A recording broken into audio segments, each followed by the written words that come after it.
Hey everybody, what is up? Good evening. Welcome to the 12th annual Golden Horn Awards. That's crazy to even say that.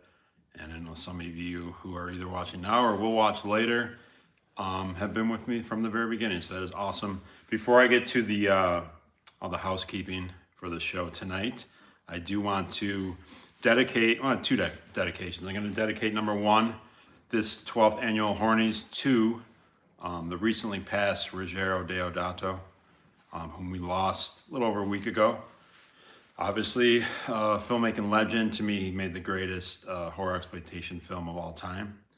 So whether you're drinking water, maybe some intense chocolate milk, champagne, beer, whatever, orange juice, hold up your goblet to Ruggero Deodato, R.I.P. We lost just a little over a week. Had a good run. He was in his 80s, I believe, so lived a long, amazing life. And I'm very grateful to have met him on two different occasions. So very cool, awesome guy. And number two, and this will be to the detriment of the viewer. As you can see, I'm by myself. So it's like the old days, the early Hornies. I'm without my better half. I don't think we have any brains in this award show, but he definitely was the looks and the beauty. So unfortunately, he cannot make it, but raise something high up, whatever you're drinking. To Lucio Finci, who cannot be here, my co-host. I love you, buddy. Definitely not the same without you. But you are here. He is, so you guys know he's got some stuff going on, but he will be popping in from time to time tonight. So if you have anything to say to him, say hello. He'll hopefully be maybe throwing in a comment here and there. And again, to all you watching, thank you so much for joining us live.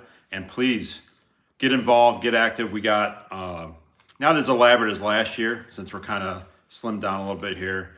We don't have a full like monitor and all that board, but I got Hope. Say hi to Hope, everybody. Hi. She will be running my cue cards here. So if you see my eyes divert various places, that's me looking around at the cards. And my other better half, slightly better other half, will be running the board in the comments. So please, again, get involved. You also have a professional, up and coming, aspiring cinematographer, award-winning cinematographer. So I'm told. Alex, so he'll be here too as well. He's helped out with the lighting here. And in case you want to hear it, we're in Nightmare Video, which is this fictitious store in our basement. Not fictitious, it's real. It's just never open, which is great. So it's like, it's a dream. It's a store without customers. So it's like the perfect thing. So hopefully you guys think it looks good. I think we wanted to do this last year, but we weren't quite ready for it.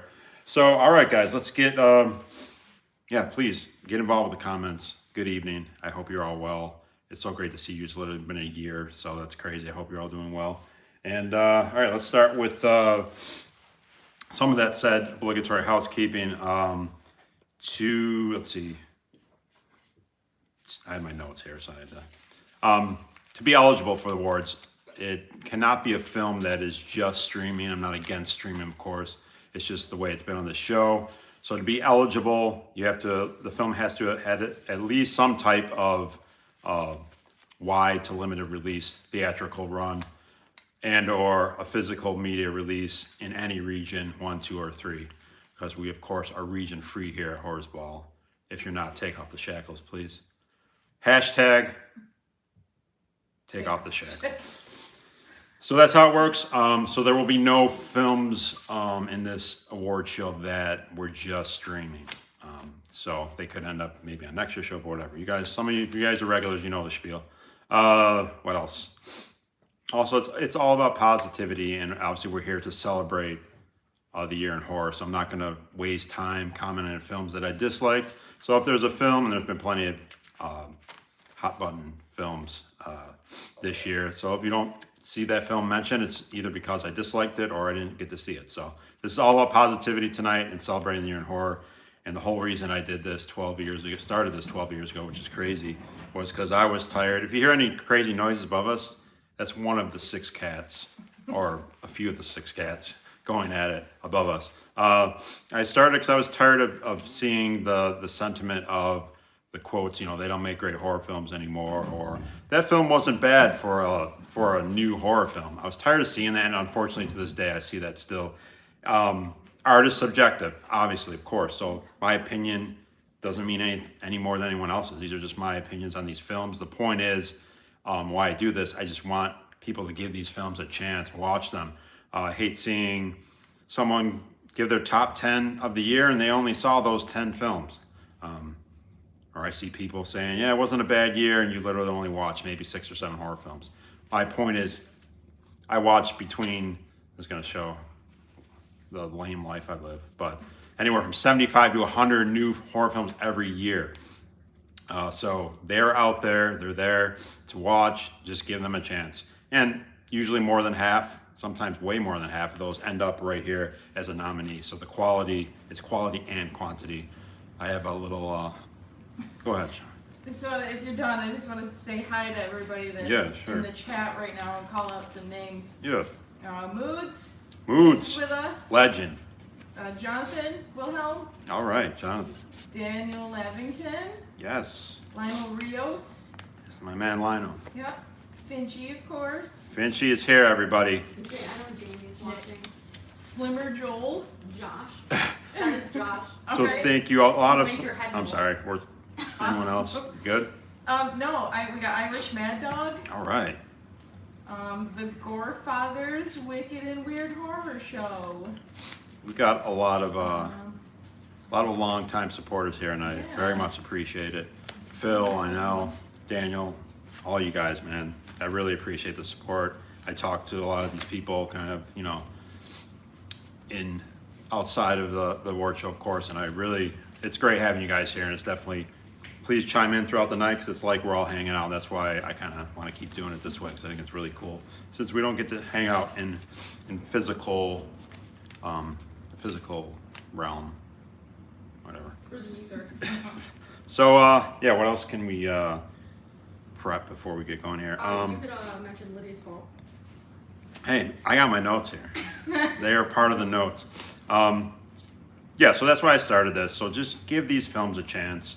I'm going to give my honorable mentions, which I do every year. These are films that have not received any nominations, but I feel, while the films I'm nominating, I feel like if you collect physical media, you should own all these films. These honorable mentions are at least worth a watch, and a lot of these are available for streaming. So I'm going to quickly go through these honorable mentions. Sleep, which had the best, and what is going on up there? These cats they're pumped. Sleep, which I think had the best menu, because it had a great song from a synthwave band I like. Shepherd, Rave, Death Drop Gorgeous, Cosmic Dawn, Anarika, Italian horror film. Death Valley, Kicking Blood, Crimes of the Future, welcome back David Cronenberg, very cool film. The Cellar, Wormwood 2, unfortunately not as good as the first one. That's an Australian zombie film.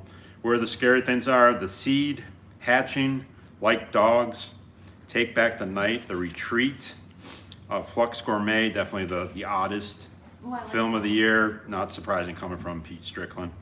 Nocturna, Where's Rose, She Will, and lastly, certainly not the least here, Dark Glasses. And on that note, unfortunately didn't get nominated for anything this year, but I have to say, considering Dario Argento, the great Dario Argento, one of my favorite filmmakers, we all love him here. The fact that he made, and he probably shot this, I don't know, a couple years ago. So in his late 70s, early 80s, was able to, I would imagine, end his career on a good note. It was definitely, I think, a really good film. Certainly better than his last couple ones. So how many filmmakers can say that they end their career such late in life? And a really cool film. And I have to say, this is an announcement. I'm going to bring a new category next year, and it's going to be probably something I should have done a long time ago. Best kill of the year. All right. So I'm going to bring that next year. And part of the motivation was the awesome first kill of this film. It was a great throat slash, which I think set the tone really well. Unfortunately, there wasn't really much after that as far as kills go. But raise your beverage high to Dario Argento, the great Dario Argento, for being a part of the year in horror. Again, just because he wasn't nominated, still so many great films here, good films. So Dark Glasses, very cool film, which I believe is getting a Region 1 Blu-ray soon. So if you didn't pick up the Region 2 Blu-ray. Quickly, all these spiels you got to sit through for the people who get here early. For the hopefully new people. You got something? What do we got? Mood says Argento is filming another one right now. You know what's cool Didn't know that. about this way of doing it? And Moods. It's those anecdotes. Moods, thank you. I had no idea.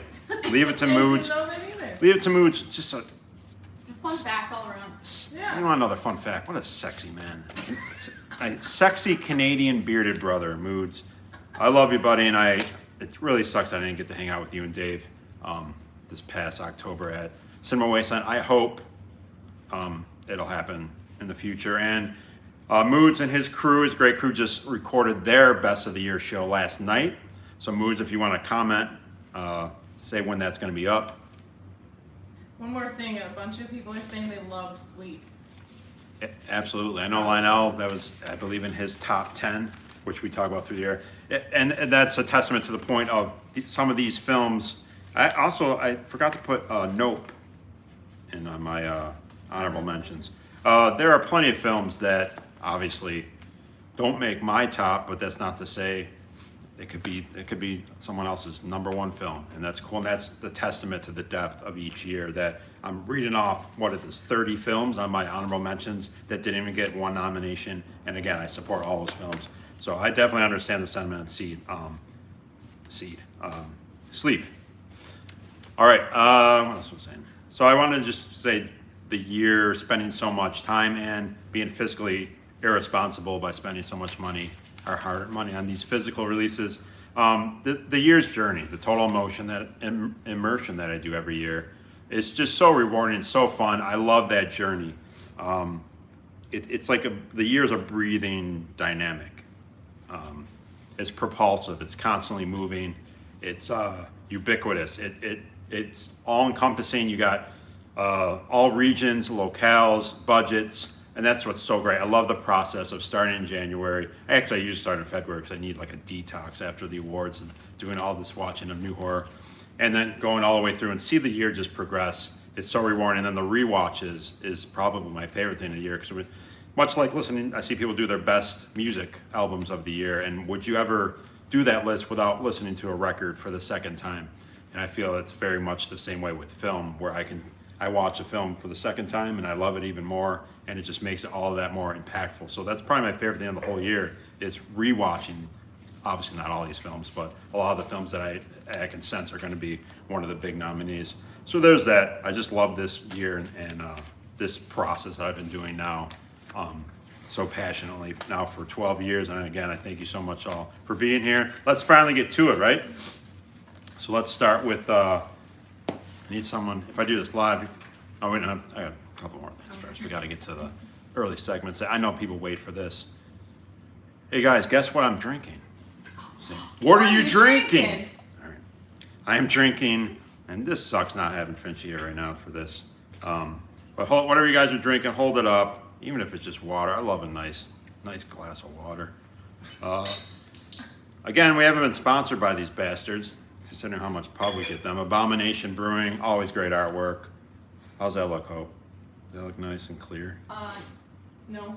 No? Where can I I go? can see it. The stream chat. It's fine. can see it. The stream can see it. It's fine, okay.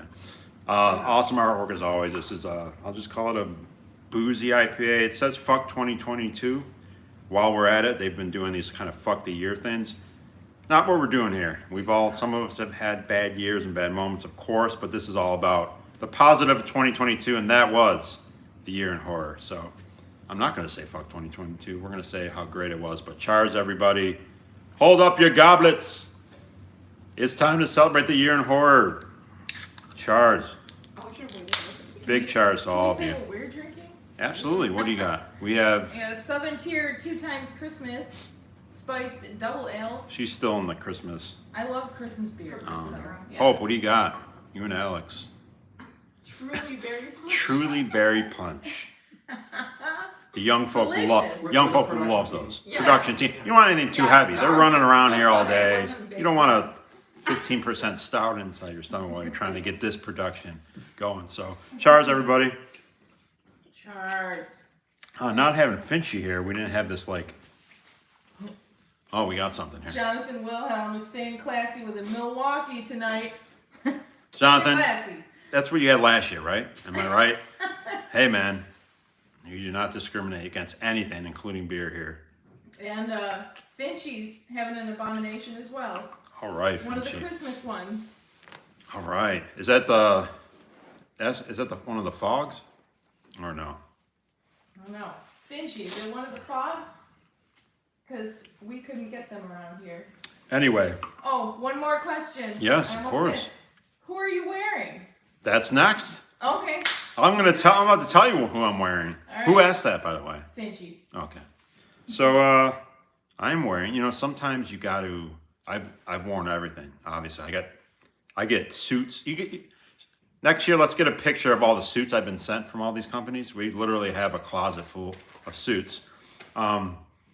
Sometimes I got this package in a couple months ago, and sometimes you just gotta bring out the classics, right, guys?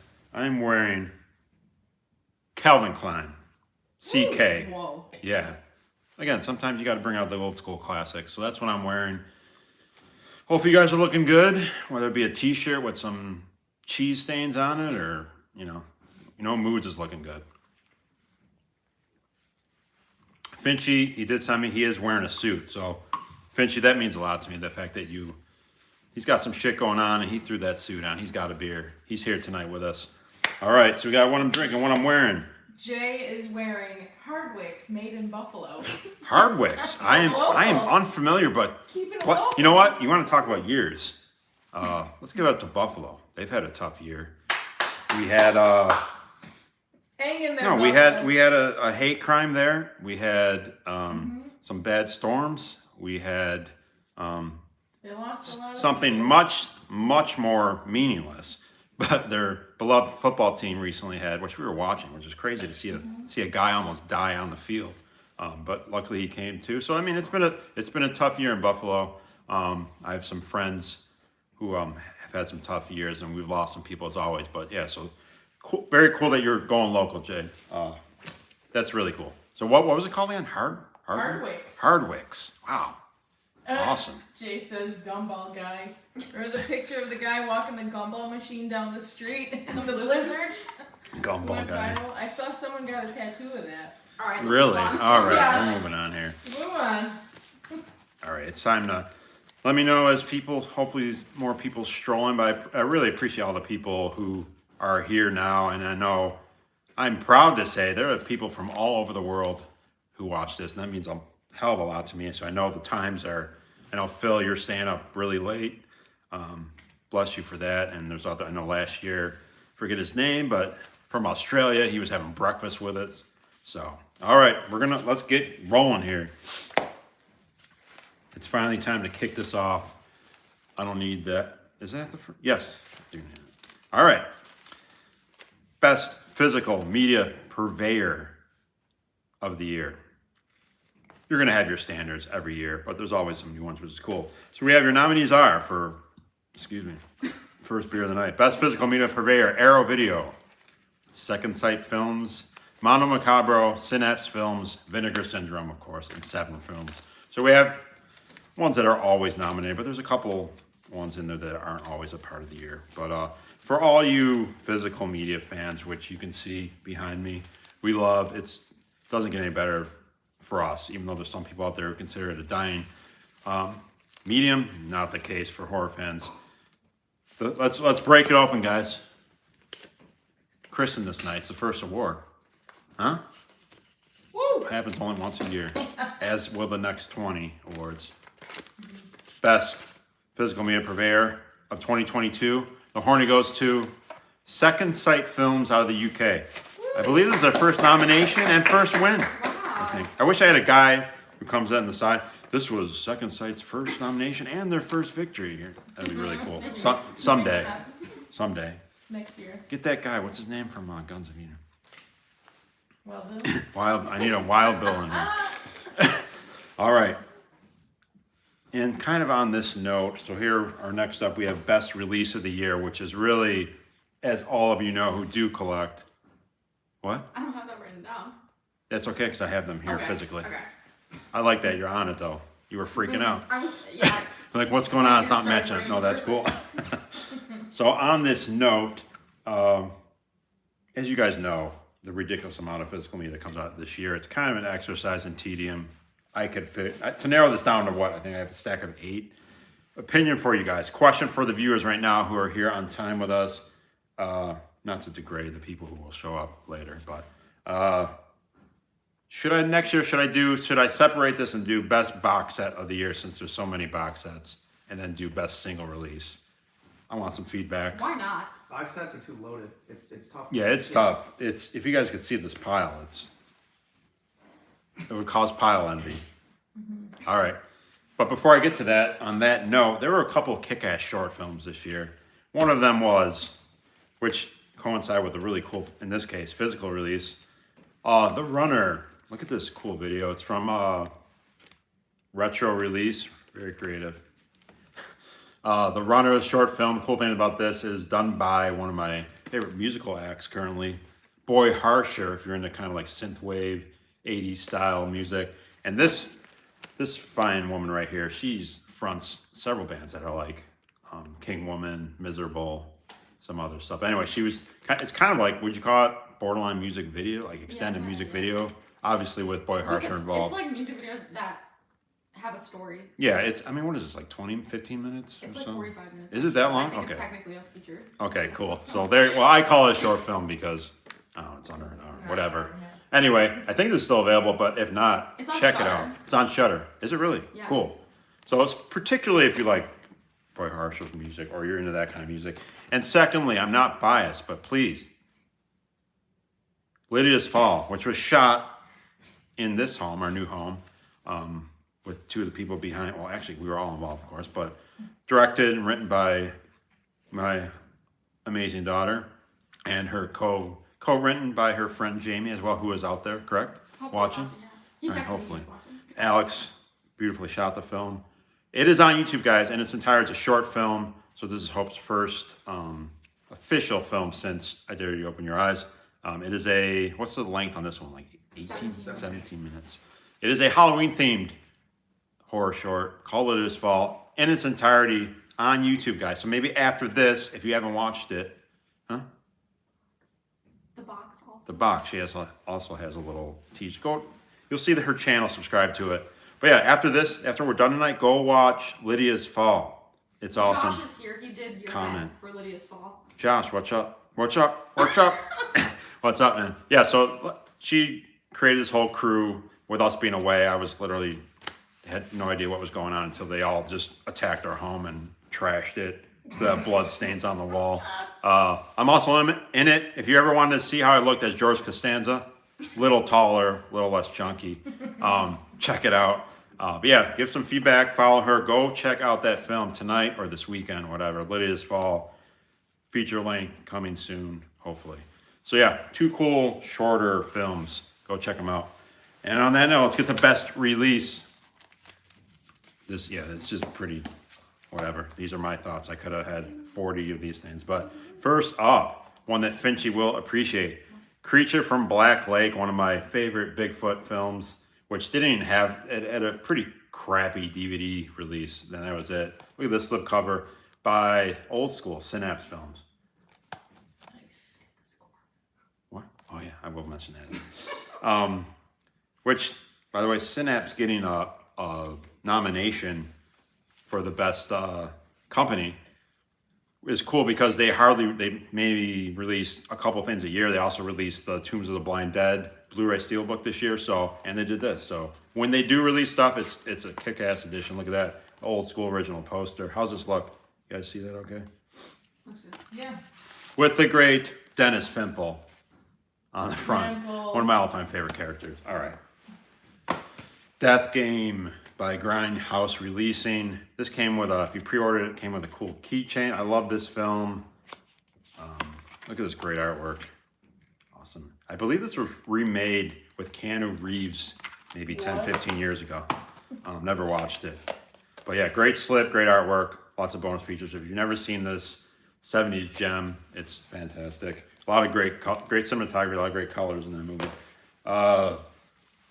This might be the first time I nominate, probably not, but I've never seen this, but it's much talked about. Ghost Watch. This was from the BBC back in either the late 70s or early 80s. It was kind of like a supernatural series. Look at this edition by 101 Films. I mean, it's crazy. The crazy thing is, if you are fiscally responsible, unlike me, this only costs $22, which is ridiculous. Comes with art cards. I'm not gonna show it all. It's got a booklet, art cards. Ridiculous. It's really heavy, shiny. We like shiny things here. Ghost Watch. I'm gonna save that. I'm gonna perform abstinence and not watch that until next October, because I'm a weirdo. Arrow, Giallo Essentials. I'm gonna praise them, but then knock them, because normally with these Giallo releases, they release these with films they've already released, which is just bullshit to me. But this one has 3 films that they had never released before, and I've only seen one of them, The Killer Reserve 9 Seats, which is an amazing Giallo. And these other 2 films I've yet to see. So that's super cool. Great artwork from Killer Reserve 9 Seats. Awesome box set. Arrow, that's how you do it. Stop rehashing stuff you've already released. It's lame. The Witch. A previous winner of Best Picture, right, Home? Yep. 2016. My #1 film of last decade. Robert Eggers' The Witch. Awesome release by Second Sight. Which won? This is one of the reasons why. It's got an awesome hardbound book in there. Quickly show that. So cool. Black Phillip. Yeah, Black Phillip. Great release.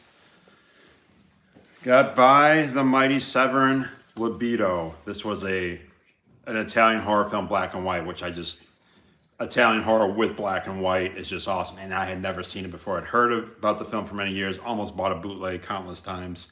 Finally came out. And the cool thing about this one is directed by the prolific, one of the greatest screenwriters, Ernesto Gastaldi.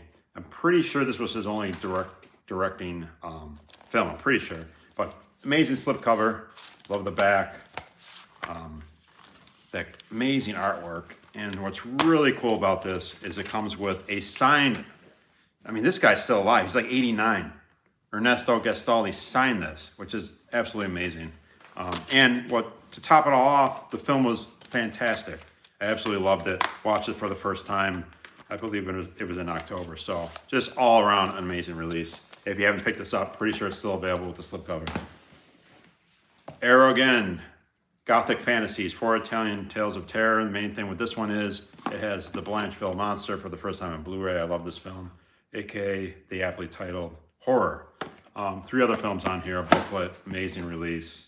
So cool, look at that.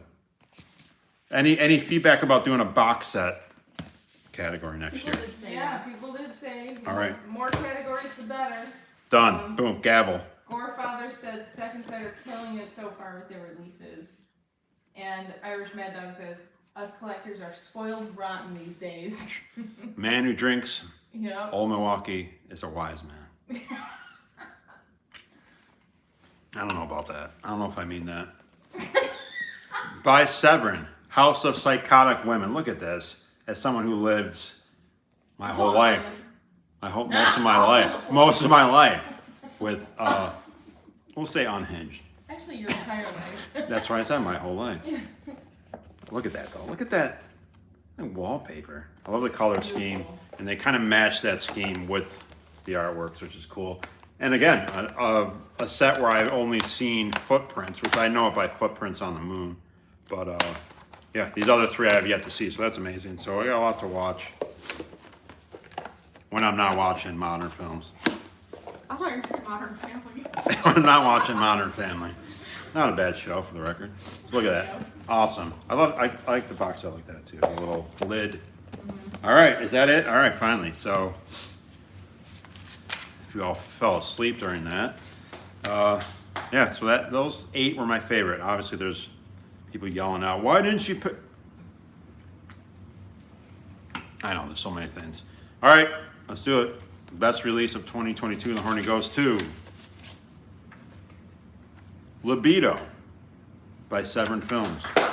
So, which just goes to show you, just goes to show you it's not always about the biggest set, the sexiest set.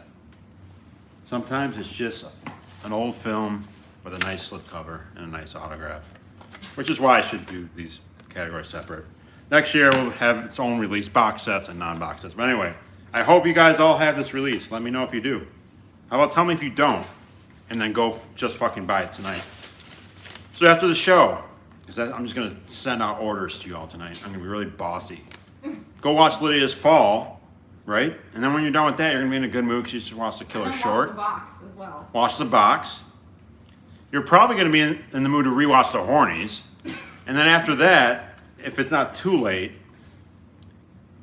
order Libido. Jay also did the score on the box.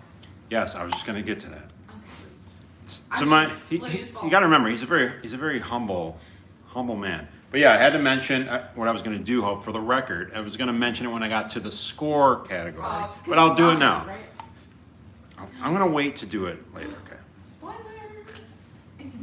All right, guys. So who out there needs to order Libido? We got a couple people saying Libido is fantastic.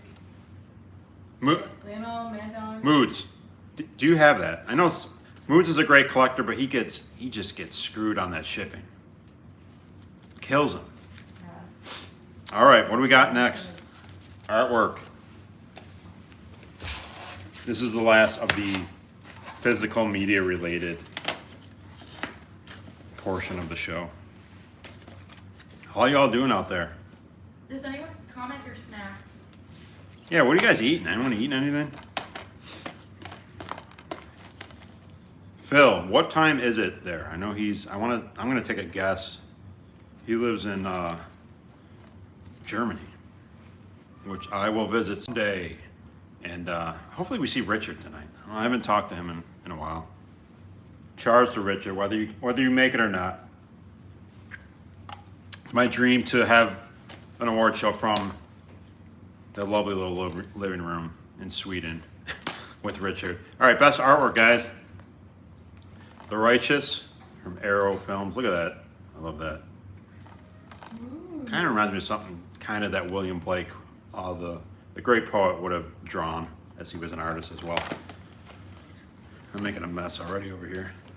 Love this artwork. The Scary of 61st. This is a great release by Vinegar Syndrome. It actually has a slipcover with a mirror on it, but I took that out because this is the actual artwork that I really like. Actually, even the underside artwork there is cool. Shout out to Peach Ring. Yeah, everyone, let's take a moment for peach rings. All right, Hope is snacking on peach rings. What are our thoughts on peach rings? You want to hand me one? Okay, because I guarantee you someone's like, what the fuck is a peach ring? These are the orange cream ones. Oh no, specifically. that's not the actual peach ring. Oh, they're on the. Oh, I've got them on our snack rack here by the popcorn. Anyway, Google that later. Add that to your list. Mood still needs to get Libido. Moods. He knows. If shipping wasn't so shitty, I would get that for you and send it to you. 1031 Part 3. I love that I have all three of these, and they came with these three slip covers. Old school, obviously, creep show, comic book style. Awesome, absolutely love that. And I think the artwork here, yeah, very cool underneath. So, Scream Team releasing, always putting out some cool underground, low budget goods. Maniac Driver, look at that. Screenshot. I have to say, I hate to say that unfortunately, this is the only nomination from the director of Gunwoman. Oh. He did a giallo. It's actually called a Curando Musaco Giallo. So I really was stoked coming into this. Not saying it wasn't good, but as you can see, its low nomination is artwork. So unfortunately, it did not live up to this artwork. That said, can't win them all. But it's cool. It looks great. Some babes in it. Good cinematography. It just it wasn't as cohesive of a film as I hoped it would be, especially unfairly comparing it to Gunwoman. But look at that. Awesome. Terrifier 2. Steelbook. There's a bunch of different versions of this film.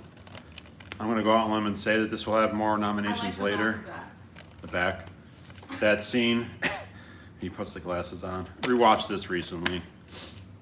Yeah. I can only assume everyone watching has seen this. We actually got to see it in the drive-in. Was that Halloween night or night before Halloween? Might have been night before. Yeah, night before. So that was really cool. There's the inside. But yeah, a lot of releases out there. Actually, I have a VHS, cool VHS tape of this too, which I can't reach, but there's that. And lastly, for artwork. The cool thing about this one has the both reversible artwork is cool too. This is Revealer, a Shudder original. It's odd how some films they release on physical and others they don't. There's the other side of it. And it's usually not a Blu-ray. Yeah, yeah. It occasionally is a Blu-ray. It's usually a DVD. Really weird, but I applaud them for at least release first streaming service to release something on physical media is awesome. Anyway, so that's it. What's the best artwork, guys? The Horny goes to for best artwork. Maniac Driver. So, it's his only nomination of the year, Curando, but he won. So, if you're only going to get one, you might as well win it, right? Right. Words to live by. Great guy, too. Talk to him often on Facebook. A few times I'm on there. Char's a Gunwoman. I hope you all have that movie. I believe that was up for Best Picture that year, think it was. whatever year that was. Yeah. Shelley and I love that movie. Love it. All right, Hope, what do we got next? Cinematography. We have again an up and coming cinematographer right here with us. Woo. You'll agree after you see later tonight, Lydia's Fall, right, Hope? Yeah. So your nominees for best cinematography. My favorite filmmaker of all time is Mario Bava, who started as a cinematographer, and a big important category to me, a category I love. Cinematography can make a bad film look great, and a great film look greater. Your nominees for best cinematography: X. First time on the board. I'm going to say right now, spoiler, won't be the last time. Feast, The Deep House, Christmas, Bloody Christmas, Off Season, and Scary of 61st. All right, all great looking films. It's the Eye Candy Award. Beware of eye cavities. Horny goes to for best cinematography: The Deep House, by, to me, modern legend. Well, just legend. I don't have to put the moniker modern next to it. Alexandre Bastillo and Julian Mare did it again. I think they're 5 for 5 now. Actually, I'll say 6 for 6 because they did, spoilers, a second film this year. But yeah, those guys are amazing. Candisha. You saw that, right? No? So Deep House, let's quickly mention that, why they won. Ridiculous. They shot this film, 90% of it underwater and not gimmicky like, like a shark film or something, like which there's been some good ones. They literally built these underwater full soundstage sets. They had built literally a deep house under the water. This was not a gimmicky type to say, oh, it's a haunted house underwater. No, they pulled it off perfectly. And the fact, just if you haven't seen the film, go see it. I'm pretty sure it's streaming everywhere. There are multiple physical releases. They've done it again, and if nothing else, it is a wonder to see what they pulled off. It actually looked like they found an abandoned house. Oh, yeah, underwater, deep. You want to somewhere. talk about even, like if this house was above water, it looked great. Yeah. And then you add to the fact where, underwater is kind of creepy anyway. They nailed it, guys. They did it again. I'll say this won't be their this won't be their last nomination of the night. Unbelievable. It's kind of unfair because the rest of these other nominees, the films look great, but come on. They shot it underwater and it looks absolutely fantastic. And at some point in the film, you almost forget that you're underwater because the lighting was so perfect and the set pieces are amazing. It's almost like livid underwater, when you say that, in some ways, because obviously a house was a big part of that film. So it almost kind of felt like that, which is incredible. So congrats to the guys who have won several times before. Those two lovely Frenchmen, Julian and Alexandre. Yeah, a lot of What we got? people in the chat agreeing Give me with you. some. Deep House. Irish Mad Dog, loved it. Daniel, good film. Gorefathers, Deep House looks so damn good. Definitely looks so damn good. Irish That should Mad be Dog made my top 10. all right. Yeah. And please, people, put, like you say, top 10 and stuff. Put them in the comments, man. Like I wanna see them. That's part of the fun of this. What's your Some of you top out there, I'll talk to, on the side, and we'll kind of talk about stuff like that. But some of you I don't, unfortunately. So please comment. So later on, I can go through and look at the comments and see what your guys' faves of the year are. And maybe it is something that I chose not to see, and that was a big mistake. But I watched enough. All right. Next up, a very important category. They're all important. They're all my kids. Can't pick a favorite. Best score. On that note, little asterisk next to this one. Lucio Finci, in case you didn't know, is a fantastic musician who I've been lucky enough to share my musical, I don't want to say career because it doesn't make me any money. Can you have a career without money? I don't know. Not a rhetorical question. I'm serious, but I'd call it a career. anyway. So he's been my muse, and he also does film scores. And he did one for Lydia's Fall, and it's amazing. So when you're watching that later or tomorrow, if you got shit to do, wife's nagging you, husband, significant other, partner, whatever, whoever it is that's fucking nagging you all the time. Watch it tomorrow. Watch it tomorrow. Right? You'll pay that bill. You'll vacuum, whatever. All right? Jesus Christ. Lucio Finchi, amazing. He's a humble guy. You come up to him and say, "Hey, man, great show." He's like, "Yeah, whatever." But did an amazing job. 99.9% of the music on that. There's one track that isn't. Just one. That's Yeah, and the rest of his work, and for the record, he shows his ability to have a diversity with what he writes. It's a, what would you call it? Just synth-based, kind of synth-wavy score. Yeah. But yeah, check it out. Even like a, what you call it? Almost kind of like the one track, kind of rockabilly. Like Scooby Doo. Yeah, kind of like more on the lighter. Anyway, check it out. You'll know. Scooby-Doo pop. You'll know. If you know, you know. So if you want to call it a nomination, fine. But I'm just going to say, Finchi, awesome job with that score.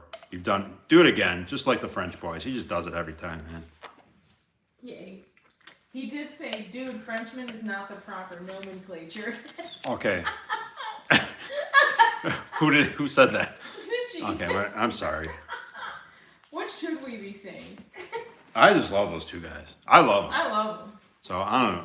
Tell me what to call them. I'll tell them that. But I love those guys. All right, your other nominees for best score.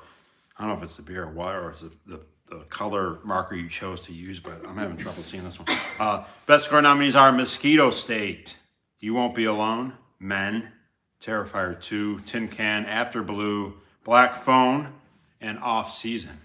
Ethan Hawke was in Black Phone. I still like to see. I like that guy. He starred in my favorite. Here's a trivia for you guys out there. First one to get this right, I'm No. typing it right now. you should know. I guess that I'm typing it right now. Oh, okay. There's a delay. Okay, So first we one don't- is delay. By the way, there is a delay, so I can say fuck right now, and they can take it out if We they, won't understand. If we wanted to. I'm sorry. if you wanted to. Here's my favorite non-horror film stars Ethan Hawke. Whoever gets this right, I'm gonna send you something. I'm serious. All right. Anyway, so that's that. Hope So. you ruined it. Nobody else can answer because you commented while there was the delay going on. So many arguments. I guess I'm gonna have to send something Send me some. rigged. All right, best score, everybody. We all love music, and we all know how important it is to a film. Horny goes to for best score, After Blue, which Shelly and I were lucky enough to see in an awesome local theater. Very diverse score. Awesome thing about some of these scores too is when they're released on vinyl. And this one did get released on vinyl. It's a 2 LP. Score's kind of diverse. It's kind of, if you don't know the film, it's definitely one of those genre-bending film. Part sci-fi, part horror, part western, part fantasy. Awesome film. Very 80s style. Surreal. Go check it out. Anyway, great score though. Super diverse. After Blue. So cool seeing that in the theater this year. Awesome. We'll get to the whole theater topic later on. How's everyone doing? People are guessing which Ethan Hawke movie you like. Okay, what guesses we got? Of course, Hope got it. But Reality Bites, Ooh, Training Day, Training Day. Before sunset. Before Sunset. Of those three, I've only seen one of Before those. sunrise. Wow, I like the Reality Bites. Lionel said After Blue score was great. Right on, my man. And before we move on, Finchi says, "Dude, thank you so much. I don't know what to say. I'm honored to contribute. You are also my muse. I wouldn't be who I am musically or otherwise without you." Jesus, man, You he make me cry. already made me I choked up early, like right know. before we went on. Jay ate that score up. And then Yes. Scott says, "This beer is making me thirsty." Or that beer is making me thirsty. This beer, his beer. That beer is making me thirsty. All right. Halloween End soundtrack comes out next week. We're I don't remember the gonna keep this soundtrack. positive, okay? Yeah. That's what I said earlier. Actually, it wasn't a bad score for the record. All right, we got special effects, extra special effects. Which, let's cut to the chase. We're talking practical effects here. All right, always definitely a favorite category for most of us. I'm gonna check my notes too and make sure that I am not. I'm gonna have to actually try. It's like the guy in MSNBC trying to find an election day. Trying to find I some just need to go on this to make sure I'm not missing anything that I purposely wrote down. All right, I haven't yet. All right, best effects. Your nominees are. And again, what do you guys think about me doing? You probably all agreed. A best kill next year. So we're gonna have 2 new categories next year: Best sleigh. best sleigh and The best sleigh box of the set. year. The sleigh of the year. Nominees are The Barn. That should be the barn 2, right? Yeah, that's right. Why didn't you put 2 on there? I don't think you had 2 written Okay. down, so. Tin Can, another nominee for that nomination. Terrifier 2, another nomination for that. You won't be alone on a nomination. The Sadness, first time. Bring back the Asian horror, right, everybody? Right. And Last of the Grads. Cool thing about this, various budgets. You don't have to have a big budget to have great effects. So when just looking at that list, you're talking anything from uber low budget to pretty high budget. All right, all practical effects, of course. Tell me all out there, what are some of your favorite effects performances of the year by a great effects team? They are artists. Horny goes to best effects. This was, to be honest, there's a couple awards in this one that were like slam dunks. A lot of time I have to really struggle and pull a little bit of hair out that I have left. This one was easy, and that's Terrifier 2. And I guess this probably, if I were to, maybe I'll just say it unofficially right now, I don't have nominees. That would win Best Kill of the Year. Definitely an homage to Maniac, the great 80s slasher, where he cuts her scalp, takes it off, but then he just kept going. So he took that homage and then just destroyed it with some salt and bleach and all that stuff. So amazing scene. You guys know what I'm talking about, but amazing practical effects. We had some head smashing, which I always love. Someone actually takes time to build a head. Just amazing. Latex for life. Shout out to latex. What do you got for me? There's another category suggestion. Sneaky Hot Award. Oh, was that Lionel who? Yeah. I apologize to him because that's something that we've talked about for a long time. I just thought it was a little weird. Like, it's cool to talk about between friends, you and your guy friend, but I almost get a lot. I already get for the boy. I already get enough flack for the Carolina Bang I Award. don't say your name right. So creepy. Might have to do that one. Save that one for the after party. That's like the after party award. All right. What do you guys think of the effects in Terrifier 2? This next category has become. I feel bad that it took me this long to add this, but that's how it goes. This award show constantly evolves, I would like to think.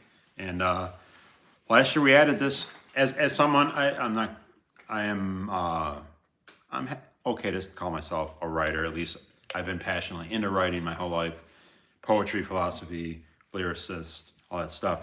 So to finally add the best screenplay award last year, which of course awards writers out there. I apologize that it took 10 years to add this category. Nonetheless, but I want to give a shout out to The Night House last year, which was kind of the film that kind of slapped me through the cold water in my face, said, hello, let's do best screenplay. And so I'm really, as someone who at least, calls himself a writer, wannabe writer, or at least appreciates it. Best screenplay. So Mono Horror gives us so many well-written films. And what I always tell you, Hope, got to be able to write for it to be a good film. And if you can't write, find someone who does to write it for you, which many great filmmakers do. Not all great directors write the film. So to be able to be cognizant of that, Rob Zombie. If you can't write, get someone who can, work together, and put out a great film. Same thing with finding a cinematographer, all that stuff. Screenplay. Nominees are You Are Not My Mother, Feast, Pearl, You Won't Be Alone, The Righteous, and Double Walker. We have a couple new new names on there. So yeah, this rewards the great writers out there. Some of them are directors, some are not. Where's my envelope? All right. Best screenplay, honestly, guys, seriously, a new favorite category. And long overdue. The Horny goes to for best screenplay of 2022. You Won't Be Alone. Another film. Lucky enough to see in a theater. Goran Stilvesky, language Macedonian, which is unique enough, but brilliantly written, and a film we'll probably talk about later, of course. But this film to me was like a horror poem, like in cinema form. It was just brilliant, and as someone who loves writing, it was just. There's plenty of films that you could call poetic and lyrical. This film, though, really was the epitome of a horror poem in film form. So if you haven't seen that film and you love writing, check it out. Irish Mad Dog called it. You won't be alone. He called Got the it. winner? Yep. All right. I love predictions, too. Yeah. You got to do it right before I say it, too, so that we can check the time, see if you actually got it. So I guess Hope got, I want to be clear that Reality Bites is not my favorite non-horror film. Let's get that right clear right now. Reality So in case you didn't see in the comments, Dead Poet Society is my all-time favorite non-horror film, which Ethan Hawke starred, along with the great Robin Williams. Rest in peace. There's lots of cameos in that. Right? There's a lot of Not them. really. No. No? No, I actually can't think of any. I thought it was like one of those movies where like lots of people got their start. And No, I mean there's a couple actors in there who Recognize did them. do something like continue their careers, but no, They're not 70s. yes, like yeah, again, there's a couple guys in there who did go on to do some shows. You know, they work, but there's not literally not one cameo in that. Good call, Hope, with the dad. As unfortunately, he will be known as the dad. I consider Wasn't he him. in something else too? I consider he he was a typecast guy. He was always a He was dad. in RoboCop. He was in RoboCop. Awesome. These anecdotes. Moods. I need another good one. Did Moods put in when his show will be put on their pod? Because I want to make sure people check out his No. top 10. Which you don't need me to tell you to listen to it. His podcast is very successful without me saying anything about it. Plug. Which I do, by the way. Once I get things squared away with my podcast, and we're actually going to have a studio here in the house. Once I get things settled down, we get that all up. I'm definitely want to be a regular on Moods. Awesome podcast, 22 Shots of Moods. If it'll have me back. All right, what do we Say got? the podcast name again? 22 Shots of Moods and Horror. Again, he doesn't need me to. He said probably Wednesday next week. All right, Wednesday next week, boys, girls. MOODZ podcast. All right. How y'all feeling? Where we at right now? Ooh, it's getting good. I'll give this to you because there's a lot of words. Okay, yeah, there's a lot to. How are we looking here? We looking good? I'm good. What do you guys think of Nightmare Video?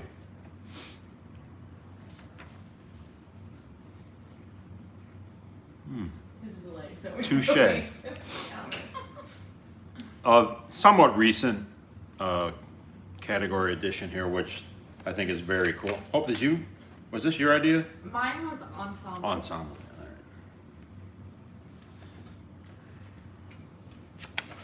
All right. Yeah, I love this category. I think it may have spawned off each other, piggybacked off each other. We might have done this, and then you were like that, or you said that, and I can't. Anyway, best character. Anyway, this should have been a category from the very beginning, but little did I know I would still be doing this 12 years later. Best character, guys. Two things are part of this. Obviously, the actor has to bring the character to life, and it has to be written well, correct? Which kind of goes on with we're talking about writing earlier. So, two keys, the actor and the writer make a great character.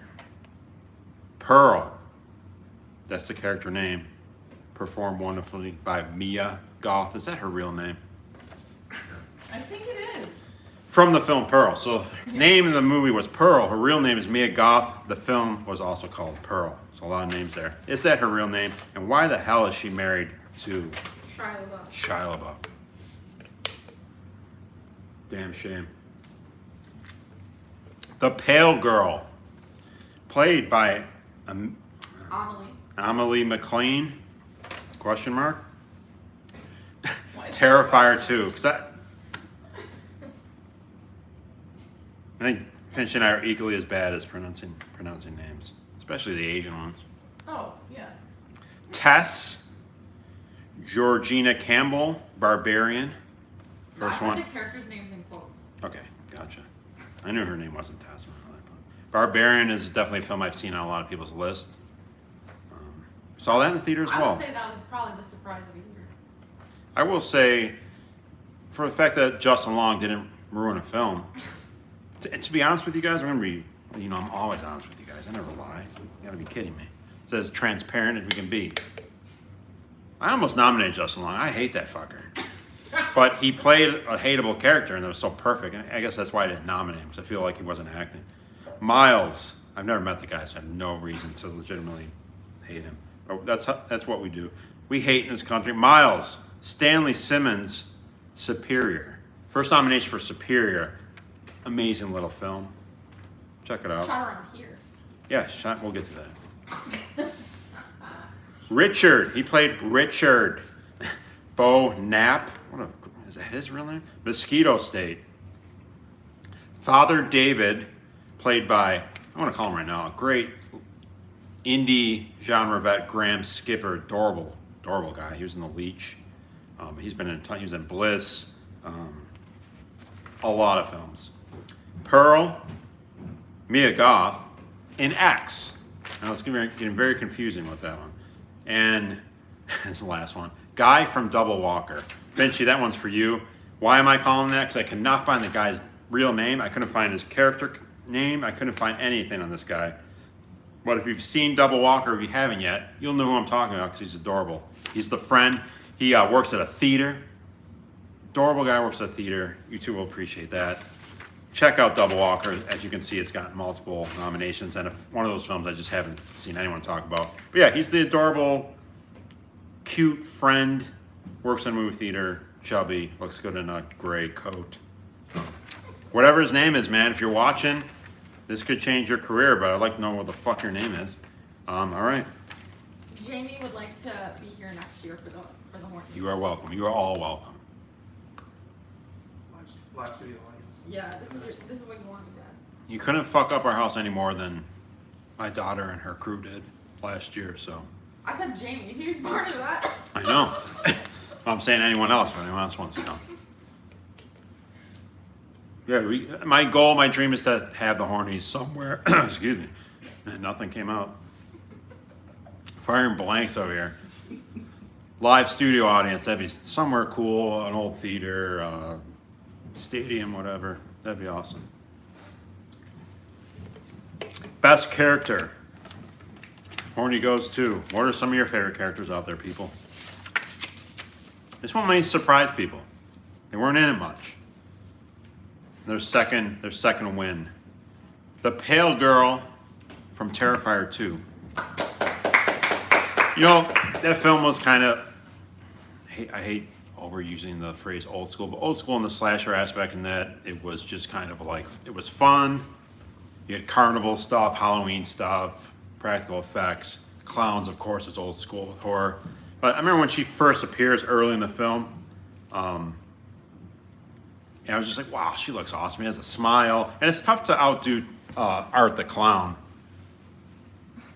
We have beverages going on. We got a lot. If you guys could only see what was going on behind the camera. When she first appears in the laundromat, I'm just like, wow, does she look cool?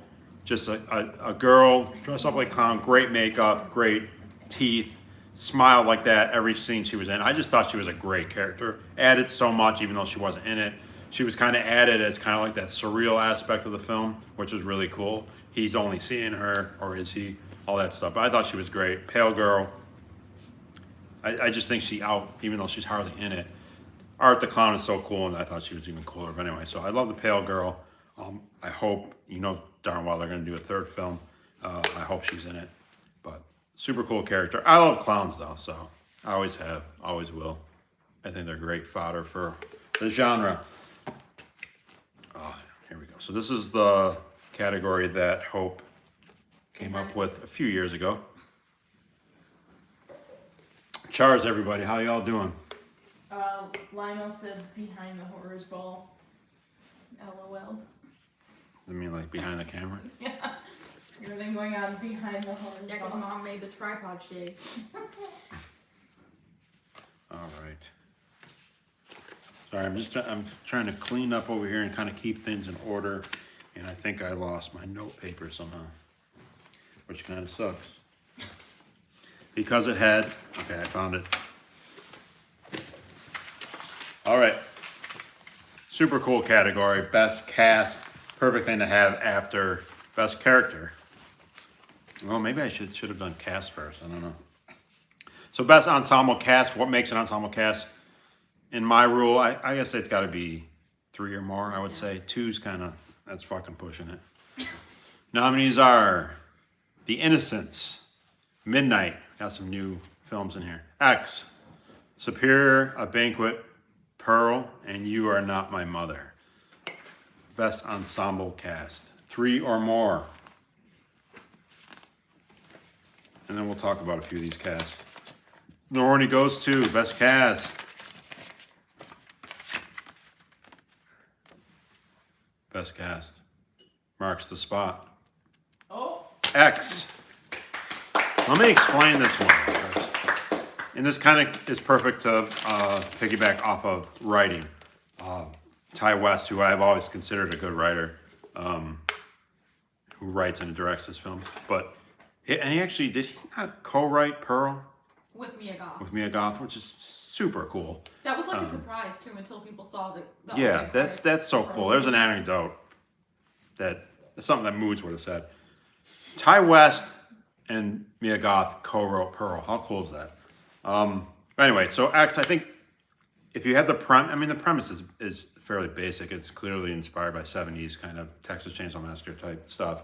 But the fact that, I love that he kind of took a group of people that are shooting a porno film, adult film, whatever you're going to call it. And I think in some people's hands, perhaps a Rob Zombie, you take that premise, you're almost kind of rolling your eyes because you're almost going to expect these characters, based on that premise, to be really a bunch of unlikable assholes. So he took that and wrote the characters well. And to me, at least in my opinion, I thought all those characters were really likable. I loved all of them. I thought they were funny, for the most part, likable, interesting, and diverse. So to take, I think, in other filmmaker and writers' hands, I think that would have been kind of more, not slapstick, but just kind of like unlikable people. You can't wait to see them die. Stupid, cheesy dialogue because, they're doing a porn film. Anyway, I think it was a testament to Ty West and his writing abilities that this group was so, to me, likable and fun. And also, of course, the elderly characters in the film. Of course, one of them played by, of course, Mia Goth, and some great makeup. Anyway, love that cast. You could have done best Mia Goth character this year. Exactly, Jesus. So everyone who appeared in that film, to me, I thought was awesome in that cast.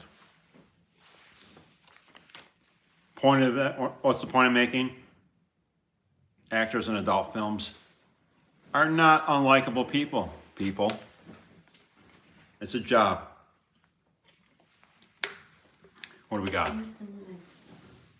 I need Your to move. envelopes are in the shot. I can't see those, but I can see these. Oh, okay, I'll get these on there. Thank you. No, it's fine. Like you can just slide them down. Okay, a little. all right. This is live. This is live Down TV, here. There. Perfect. Here, you can take this one. people. All right, we got some more names here, people. All right, this is kind of traditionally kind of the halftime of the award show, and I guess I'm sure many people would consider this the low point of the show. The nadir time of the show, the Carolina Bang Award for the hottest babe. I say this every year, but especially with Finchy not here, we plan to do the Slam Pig Award, which Finch and I would have nominated the hottest males of the year, but I just couldn't do that. But I needed him here for that. So perhaps next year, that'll be a third additional category to be added here. But Carolina Bang, for us, Oh, that'd be heterosexual for all the ladies out there who would agree. There's your nominees for our hottest babe of the year. Always plenty to choose from. Lauren Levera, Terminator 2. Uh-oh, another name? No, this one's not even tough, but Regina Leigh, The Sadness. Lee, that'd be Lee. Leigh? Yeah. Sylvie Mix, Double Walker, another one for that film. Kato Aase, A-A-S-E, Revealer. She's a burlesque dancer in real life. Not that I was creeping. Jessica Lange. Not that Jessica Lange. There's no E at the end of this. Aw, I like that. And if she can have a quarter of the career that the great Jessica Lange did, that would be impossible. Last of the Grads. That's what she was in. Awesome low budget slasher film. And of course, come on, Mia Goth. Her stamp's been all over this award show already. And though you wrote it wrong here in multiple ways. You put Pear, it's for Pearl. And it's actually not for Pearl, it's for Axe, this particular nomination. It's the overalls. All right. That's best cast, that's all. After this award, you can get the kids up. Horny goes to, for the hottest, and in case you're wondering, we probably don't have anyone new watching right now, but maybe later. This was called Carolina Bang Award because of the great actress, Spanish actress Carolina Bang, who won 2 times in a row, so we named the award after her. Her greatest life achievement. Horny goes to Sylvie Mix, Double Walker, finally on the board. She's also a musician. Wasn't creeping. She has a good voice. Kind of in the vein of kind of those singer-songwriters. Phoebe Bridgers. That type. There's a little bit of disappointment. Oh, boy. Mia Goth as the old lady in X should have That's won. what Jamie said. I'm not going to disagree with you. And there was a question earlier. I've been holding out. Have you ever seen the film Two Front Teeth? A film by Jamie Nash. That was asked by Daniel Levington. I have to ask him, when was that from? I don't believe so. I don't think so. All right, Irish Mad Dog said just watched her in The Last Circus today. That's what got her nominated, right? That's what started it. Absolutely. Yes. That was not your first time watch, correct? Mad Dog? Doesn't say. It says just watched her in The Last Circus. So maybe that was a first time watch. If that was, I want to hear his. If that was the first time watch, man, give us the deets. What do we got here? Everybody, I'm moving over to camera. That would be camera 1. Camera 2. All right, here's a new category, everybody. I'm clapping for myself. I know. But my hands are full. Moods is clapping. I saw you. It's again, this award show's always kind of, it's a breathing thing, right? It's a living thing. So we've had, unfortunately, it's been a while since, you can put the, for now, I don't want to. We've had, unfortunately, Best Cheddar Cheesy Film, aka Best Horror Comedy, has unfortunately been absent for a while. And I'm going to say it's not easy to pull off a horror comedy. It's not easy being cheesy. Oh! Oh! 2 times Christmas Ale means you're twice as funny. It's that balance. It's got to be funny, but then you have to have the horror elements work as well. We actually do have, spoiler alert, coming up, excuse me, a horror comedy is nominated later, but unfortunately we don't have enough for the category. It's been years, I think, since we had the category. But anyway, we've had other categories that lasted a year. We had a Best Christmas Horror one year because there was a bunch of them. We had a good run, I want to say 3 or 4 years straight of Best Slasher. Unfortunately, we're on a bit of a drought on that. But anyway, so there's some categories that come in and out. But anyway, this is, I'm pretty sure, the first time that we've ever had Best Anthology. And I know any self-respecting horror fan loves a good anthology. And we got our nominees right here. Only 4, but these are awesome. 1031 Part 3, which I had the artwork for earlier. VHS 94, great franchise. Maybe one of the most underrated franchises in horror, perhaps. Which I think they have another one coming out right now, VHS 99. Tiny Cinema, from the directors of Butt Boy, which was nominated for a few awards a few years ago. And Allegoria, cool name. Thank you, sir.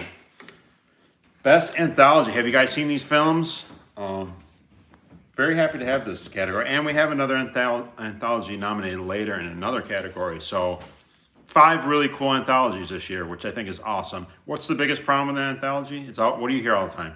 Well, the second segment was really good. Third one was kind of fifth one. So you're kind of setting yourself up for failure because you're basically doing, 4 or 5 mini films.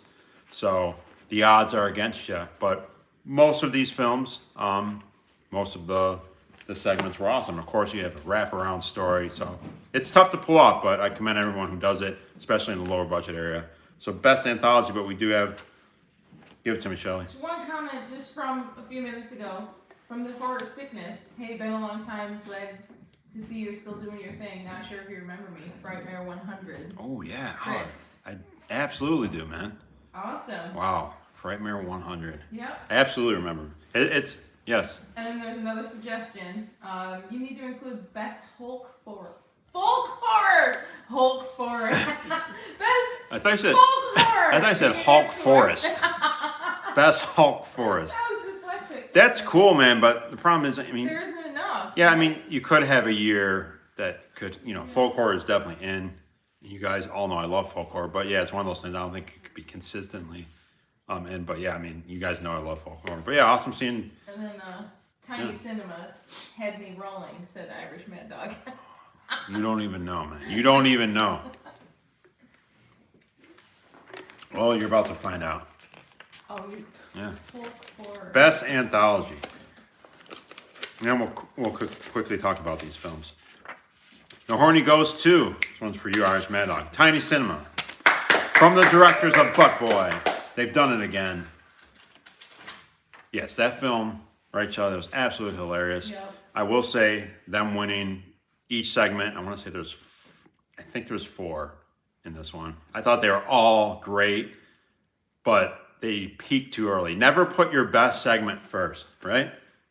You put your best foot forward, not your best segment forward, because they could not live up to that after that. It was that first segment, I had to get up and I had to collect myself. It was so funny. Rob Zombie's brother got a nomination? Yes. Allegoria. Oh, Yeah. all right. I believe he Was that directed it and right? did the music. All right. The more talented zombie, whoever his real last name is. What the hell is his real last name? We ever find that out? I don't care to look. Tiny Cinema, guys. Check that out. Hilarious. Had that guy, great cocaine snort in that film. If you follow Shelley on TikTok, do you want me to put that out there? Yeah, no, do it. 'Cause Yeah, I what's post her, horror stuff. what's her, your TikTok? Return of the Living Shelley. Return of the Living Shelley, if you'd like to follow her on TikTok. Doesn't post much, but when she does, it's usually an awesome clip from a horror film. In many cases, a funny, cheesy clip. And there's a great one from Tiny Cinema, which will have you rolling. You guys got a lot to do tonight or tomorrow, depending on if your partner nags you or not. I'm not bitter at all today. This is all positivity. But you guys got a lot to do. Oh boy, this is a cool one. This used to be a young Hope back when she was called Little Headbanger. This was her favorite category. She likes to get spooked. The origins of horror, spooky, creepy. Your nominees for scariest, creepiest, this category will always be part of the show. Your nominees are Boy Behind the Door. I believe some people, that's one of those films that streamed last year, so someone's probably in their basement yelling, "Come on, man, that was last year." Fuck off. My show. The Black Phone. We're all going to the World's Fair. I remembered it, the full title. Cool. Another film we saw in the theater this year. Horror in the High Desert. Candicia. Not by the Frenchman, but by Julian Mario and Alexandre Bastille, who happen to be French. And Slapface. Hope asked me earlier, "Dad, what's Slapface?" Go watch it. Homework. I'm giving you all homework. Really strong. This is one of those categories that can kind of waver here and there over the years. Particularly strong this year. These lists of creepy, scary films. Let me get to the winner first and then we'll discuss. Back on the last category. VHS 94. That was awesome.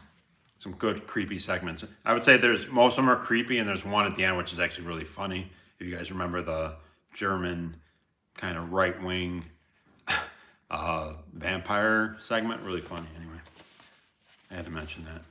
I say I'm going to talk about something and I immediately forget to talk about. The Horny Goes To for Scariest Creepiest. Awesome film. Horror in the High Desert. I don't think any of you have seen that. Check it out, guys. It got a small physical release. It is streaming. You can go right to their website. He is re-releasing the Blu-ray. So if you're a physical guy, and he is working on a sequel currently. It is a mockumentary / found footage film. Fantastic. I love that mockumentary stuff when done correctly, but super creepy. Check it out, guys. Super cool guy, the director. And again, he's working on a sequel right now, deservedly so. And yeah, if you're into the Blu-ray, you can get that on there. The first run sold out. Second one will be available soon. Really creepy movie. So well done. You got a couple people in the chat that haven't seen it, so you gave them some good recommendations. Good Awesome. stuff to look Again, at, you can people. stream. I think you can stream it. Pretty sure right on the website, maybe for a purchase. And then if you go on the website right now, he's basically pre-ordering the repress of the Blu-ray, and there might be some information about the sequel. But yeah, check it out, guys. If you haven't seen it, some of the other films, yeah, Black Phone, I thought was really cool. I'm sure if anyone seen it, you already have. And one of those films, I think it kind of went nowhere. I feel like the final act, had they nailed that a little better, it would have been up there because it had a great score, hence the nomination. Looked really good, had a really good 70s feel. I liked the young cast, but Ethan Hawke in a mask, Dead Poets Society, not Reality Bites. And that was really cool. What else I got? The paper got thrown on me here. What are some of the other nominations? I was We're all going to going to the quickly. World's Fair. We're all going to World's Fair, very kind of minimalist, internet-driven isolation film. Yeah, very internet topical. Great performance by the lead actress. More of a subtle film, subtle, Queer creepy. director. Hmm? Queer director. Thank you. Those are the anecdotes that I welcome. So cool seeing that and supporting. It's a low budget film, so super cool. Definitely on the more like subtle, creepy. All I know. Whole category, separate category. Creepy. It's more subtle creepy. And I don't remember the other nomination. All right, what do we got next? Oh, here we go.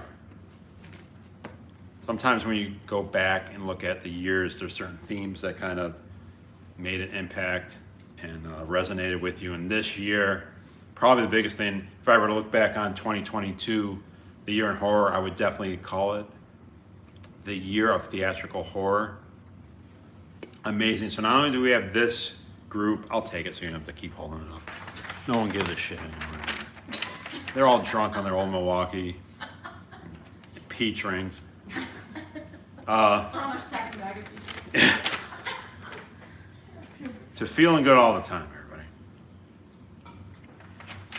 So you have this list of 6 films, not to mention you've already heard me up to this point say, we saw that in the theater, we saw that in the theater. And there are more films coming up that I'm gonna say I saw in the theater. It's definitely, I'm gonna come out and say it right here. You guys know I'm honest with you guys. It's the most horror films I've seen in the theater in a single year in my lifetime, which is amazing. When I started this in the Hornies back 2011, I never would have thought this would have been a category. And then as years progressed, it kind of started getting better films, more independent cinema, A24 started coming up and all that. So now to see these films are just incredible. Not all big studios, big budget, of course. More of appreciation for independent cinema, kind of more secondary theaters.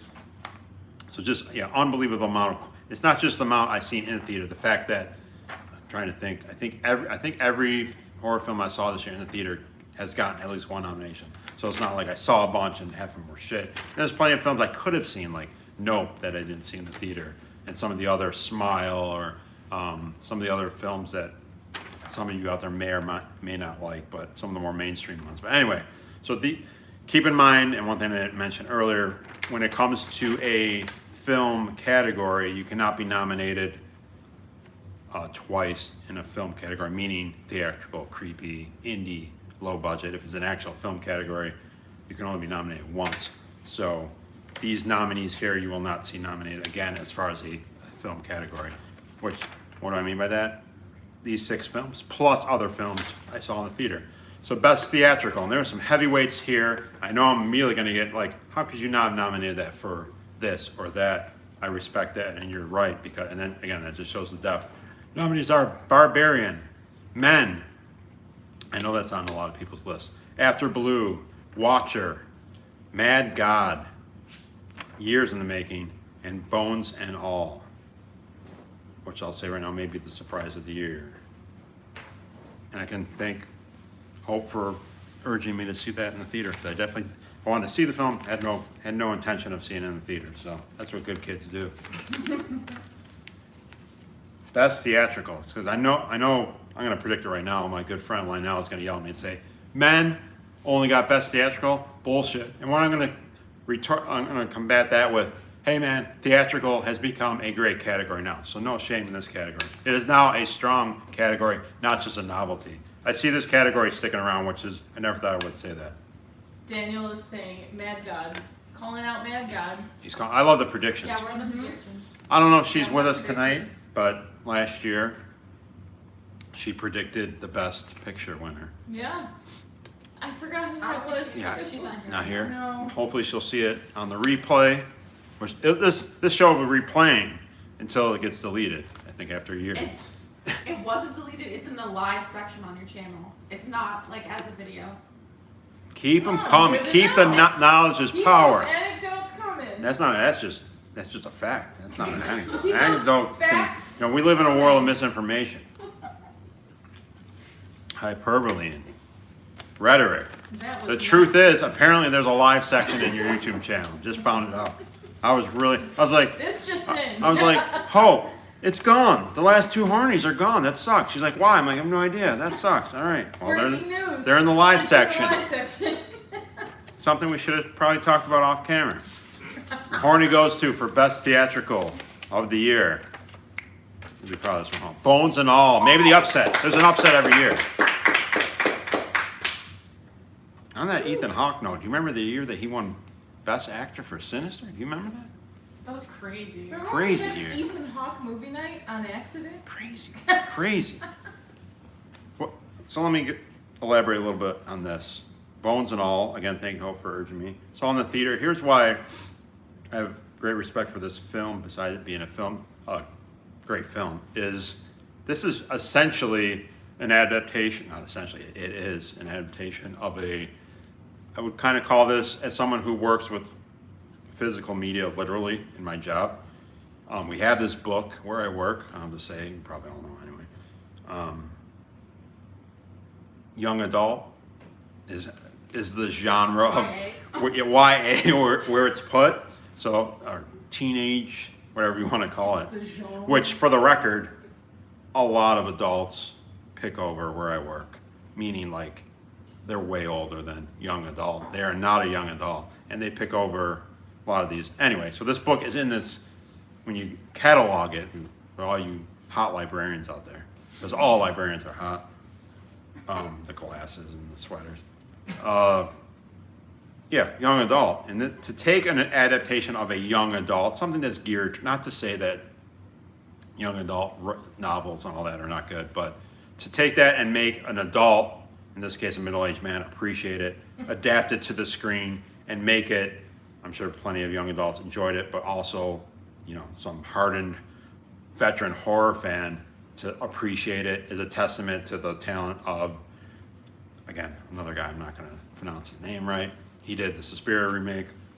And so to adapt that to a wide audience is really impressive. So if you haven't seen it, if maybe you had trepidation to see that because of that reason, fantastic film. It just won Best Theatrical and beat out 5 other truly great films that I think are worthy of being nominated for some of the other heavyweights that are coming up. And on the Mad God note, Phil Tippett, this is a passion project that he's an effects guy. He's wanted to do this for literally decades. And if you haven't seen the film, what would you call that? It's a mix of stop motion with, it's all, someone who's kind of ignorant to the process, right? Would you consider this, is that considered stop It motion is film? stop motion, yeah. You guys all know the Harryhausen. Harryhausen, all that stuff. It's exhausting watching the film. But anyway, very dark film, great score, got nominated for score. But the fact that he stuck with it, and he needed some pushing from some of his, friends and stuff that you got to finish this film before you're done. And again, saw this in the theater, amazing. Very dark film. Don't let the fact that it's animated distract you from seeing No, it. I love stop motion, and I was like exhausted after watching it, like emotionally, mentally, like it was constant Yeah. in your face. Like, I don't want to spoil it for anyone that hasn't seen it, but it was just constant, like, I don't know. I can't describe it. It's a was busy nuts. movie. Busy, So yeah. there's a lot going. There's like Stimulating. you watch it again and you'll see something. Like, oh shit, he did that up there. I mean, it's unbelievable. I can't It's even imagine nuts. the process. Just But anyway, so yeah, that's Men. Very. I'm gonna get to a subject on that later. But anyway, watch your old school kind of Hitchcock, Polanski-esque. Great job by Micah Monroe. Anyway, so all great films, but again, so there's no shame. This category has become not way more than a novelty. I think we'll see this category to stay. And as horror fans, whether it's mainstream or not, to be able to see this much quality horror in the theater is just an awesome thing. And I think we're past the point of saying, "Oh, that I got to see it in the theater. It was pretty good." Anyway, all right, we are progressing, everybody. We're coming down the home stretch. Is everyone still with us? And again, I know there will be people, I hope, that will watch this later. And one year, one guy yelled at me, like, "Why'd you make it 4 hours?" I'm like, dude, you realize you can, like, Watch it at like 2 watch it later, watch it a week from now. In this case, I guess you can watch it 2 years from now because it's in the live section. This is going to be a lot less than 4 hours because I don't have my wonderful sidekick to help me ramble on, although I'm sure I've done plenty of rambling. Someone new joined us. Monica's here. Monica, what is up? Welcome. Probably immediately put off by the fact that you And, join a live stream. Someone immediately says, "Hey, what's up?" Elizabeth said, "I'm a little late, but glad I made it." What did they say? Elizabeth. Better late than never. Yep. Elizabeth, just later on, go back, check out what you missed, Watch the beginning. so you can know what I'm wearing, what I'm drinking. Jonathan Wilhelm, the old Milwaukee is flowing. Say it right now, John. I gotta start having awards, post awards for like The beer. the awards. Beer. No, best comment of the night. That's the The comment Yeah. awards. the comment. What do you guys think of that? Instead of like the after party, which no one gives a Do the fuck comment about from anyway. the year previously. From the year, so next year. So that he Next won't year be the will be winner next year. Yeah. Yeah. So next year at 6 o'clock, if you want to come early, it'll be the awards from this year's comments. Those are for all the single people who have no one nagging at them. That you can actually sit down at 6 o'clock on Saturday night and watch some guy tell you whether or not your comment from the previous year in this stupid little YouTube channel won. But anyway, congratulations, Jonathan. Can I call you John? Comment of the year. As he says, and I quote, I'm not paraphrasing here, "The old Milwaukee is flowing tonight, everybody. Cheers." Old Bill. I don't know if I should clap. How do you drink that shit, man? The truly is flowing. The truly is flowing. All right. The peach rings are flowing. The peach rings are sticking. Oh man. The peaches are ringing. Did I ever get an answer? My very good friend, Phil, you're awesome. Such a huge, long-time supporter, watching from Germany. If he's still awake, did he ever answer me what time it is there? Can someone research that? What time it is in Germany? Yeah, like what time it is right now? Because if It's- if he went to bed, I don't blame you, man. What was his account? I think he's considered Gore father, I believe, Well, or Gore something. 4 o'clock. I don't know if he ever. He hasn't commented in a little bit. You may have gone to bed, man. I don't blame you. Catch you on the flip side. Finchy's on Abomination number 2. Dude, I'm about, on that note, let's do it. Finchy, look at me. Oh God. That was for Finchy. She's always had a sense of timing. Shelly, What? beer me that beer, will you? speaking of timing, Finchy, this was for you, and I'm on my second abomination. It's 2:30 a.m. in Germany. Is that Phil? Der Todesking? Did he answer like a long time ago, or is he still with us? Just No, now. someone else in Germany said that. Oh, okay. So we the other guy from Germany. Well, Mood says missing our brother Richard. yes, Moods. Yeah. Oh, there it is. Richard's here. No. Gorefather. It's 2:30. Snacks are eaten and beer's still here. Woo! Phil, It's 1:30 in the UK as well. thank you. I love these updates. You guys, 6:30 in Alberta. is that Moods? I believe that's Moods. No, Irish Mad Dog. Irish man. I didn't know you were from. It's again, Horrors Ball all over the globe, and I thank you all so much. It's really cool hearing what time it is, and I appreciate it. So since we're kind of like, I don't know, we're coming down the home stretch. I want everyone, whatever you're drinking or eating, hold it up. Cheers, everybody. Really means a lot that you guys took time out of your day, no matter whether it's late or early, and that you're joining me live again. Hopefully, people will be watching days from now, but all you guys who took, girls and boys, took time to join us at the Hornies. It really means a lot. You guys are all awesome. Again, we're all here together celebrating the genre we love, and we all say that modern horror is awesome. It's here to stay. Cheers, everybody. Finchy, my second abomination. Got a lot of people chiming in with what time it is. 1:30 a.m. for Daniel Lavington. In the PNW, it's 5:33 here. That's Elizabeth. I'm not sure What is if that's AM or PM. PNW? Or Where is that? PNW. What's PNW? I don't know. Tell me what that is. Elizabeth, what's PNW? I need to know. Everyone's saying Chars. Cheers.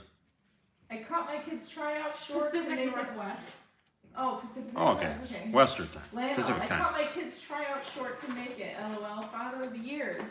He told me. So did he make the team, Lionel? That might be the new Did they comment. make the team? Yeah. It's the dumbest comment because come on, dude.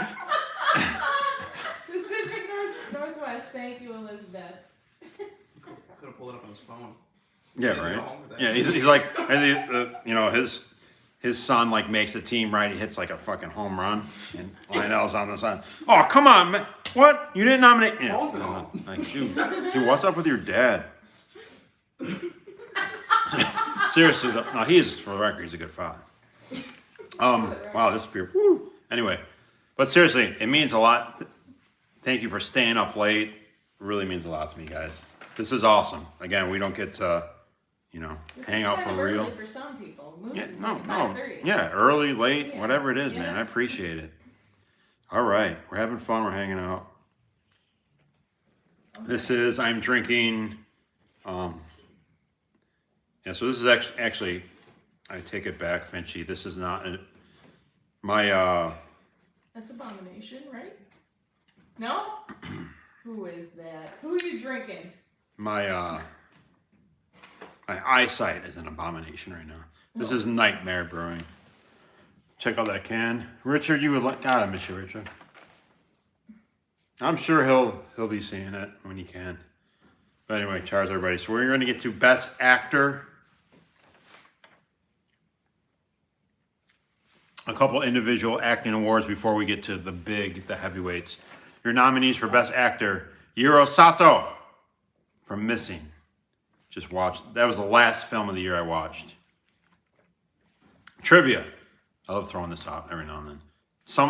I'm confident someone will get this. Well, in fact, I'm pretty confident who will get this. But anyway, what film won a major award that was the last film I watched that year? You don't have to tell me what year it was, just what film am I talking about? It won one of the big ones. The big ones, everyone go with me. Best Picture, No. Best Foreign, Best Indie, Best Low Budget. What year was it? I don't remember what year it was. But, so what film was the last film I watched of that year, which was literally the night before the Hornies, and it ended up winning one of those big ones? I'm confident someone's going to get it, but let me know if someone does. So anyway, Missing was the last film I watched, which was literally a couple nights ago. Actually, that's not correct. I watched one last night, but it sucked. Mark O'Brien, one of the most generic names. Sounds like something you'd call. Sounds like someone you would call someone in your movie. That sounds like a GM of somewhere. A what? A general manager. Yeah. Yeah, some Mark. So anyway, that's his real name. Mark O'Brien, The Righteous, another nominee for that film. Neil Maskell, Bull. We'll talk about him later. August Maturo, Slapface. Rory Kinnear, Men. Lonnie Chavis, not Chouse, Penmanship. That's how you wrote it. Boy Behind the Door. And We Ha June, Midnight. Alright. Asian Horror's back. Did That- it ever leave? You guys, absolutely, unfortunately, it has left. They're very streaky over there, man. But that's Mood said Mark O'Brien, LOL. Conan's brother. Well, for the record, we're going to be talking a lot about Mark O'Brien later. Okay? You'll see why. Has anyone gotten my trivia question? no. Where's the chubby kid that lives in his basement in Turkey? They used to know all the answers to all the Horace Ball He ever trivia. existed? He's not real. You got a lot of nerve. Grow up. Jay says Rory Kinnear is amazing. He's a big fan of Rory Kinnear. Yeah. Jay has followed his career closely. His kid here. Finchy tends to obsess. Just Kinnear. All right. So we got I think that a was cool group of films here. Diverse, of course. The performances of the male persuasion. Horny goes to Best Actor 2020. This will add a couple zeros to the salary once this gets around to the agents. What did I just say? Mark O'Brien All right. from The Righteous. His common little name, common no more. Make it Best an Actor. Best Actor of 2022. Put the horny on your mantle. Mark's coming home.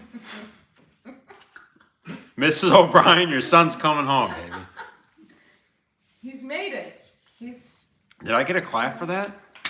Jesus. Oh, 9%.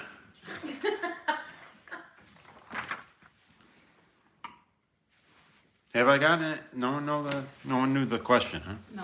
What's the answer? That's disappointing. What's the answer? I thought Lionel would get that. What's the answer? Did I give it? Daniel No? Levington's happy with your choice. Is happy with Yes. the choice? Reveal the Daniel, you saw Righteous? Awesome. Yes. Daniel's always, I sense that he spends many an hour a year watching.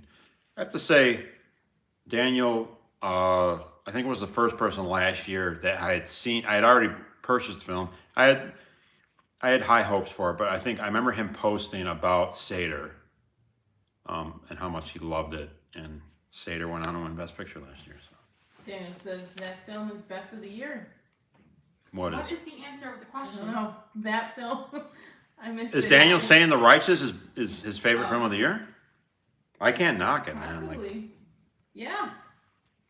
that's his favorite of the year. Yep. Is he predicting? Is that a prediction or is that his personal opinion? I want clarity. We're all searching for clarity, are we not?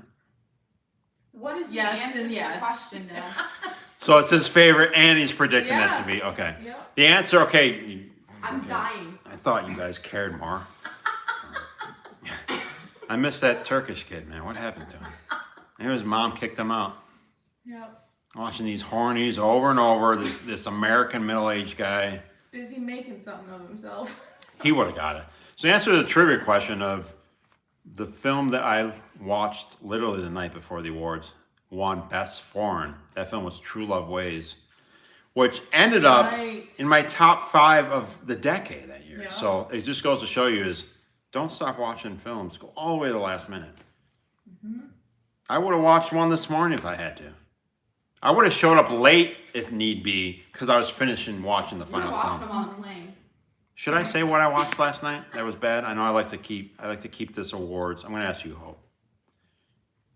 Say it. I like to Yeah, keep positivity. This show is about Just don't positivity. dwell on it too much. Okay, I won't. Yeah, So just say say it. it. Okay, so the movie I watched last, I have seen this film on some top 10s, Dash Cam. Okay. Executed well. I'll just quickly, because people know how I feel, and I really don't give a shit if this upsets you. Person who was starting it is actually really has a podcast or like a live stream, and they actually film from, it's like live while she's driving from her car, and she's actually in a band, apparently. And she's a fucking trumper, like in real life and in the movie. She basically plays herself in the movie. Really well executed, kind of found footage, like camera car style. Some good creepy moments, but this fucking trumper, she lived. So that was, Damn it. yeah, kind of a bummer. As someone who's not that. And that's all I'll say about that. Speaker of the Dead said, I laughed so much watching That's Dash Jamie. Cam. Jamie.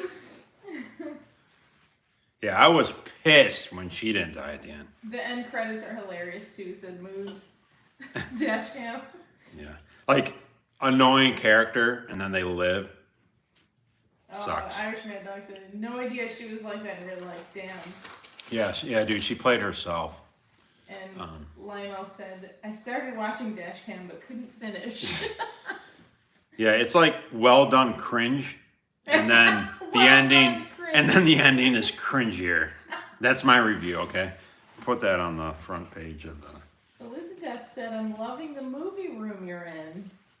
Elizabeth, this is not a movie room. This is a fictitious retail store called Nightmare Video, if you could see. You can't see No, that. you can't see it. The neon sign. Well, thank you, Elizabeth. It is a movie room, though.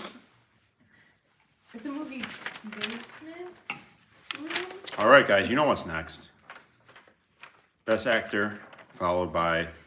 I'm going to have to say what I always say is the ladies outact the men.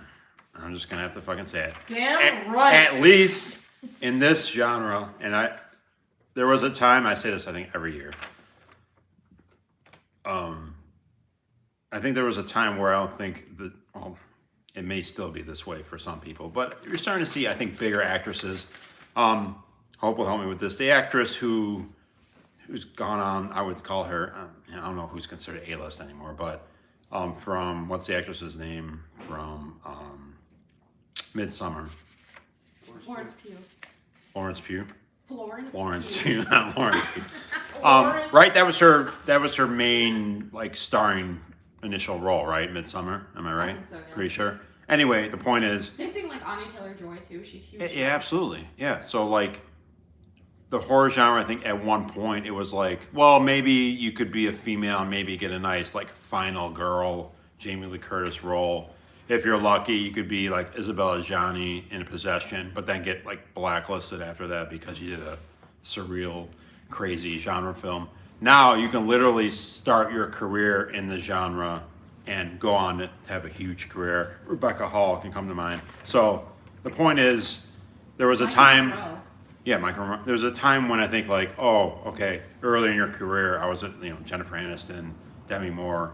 Yeah, my first film was some shitty horror film, but then I became a star. It can be the opposite now, where you can have a quality. I mean, Mia Goth, even these names. Anyway, point is, I think actresses in their career can attest to being in the horror genre is no longer, a black mark on It's your not a low point.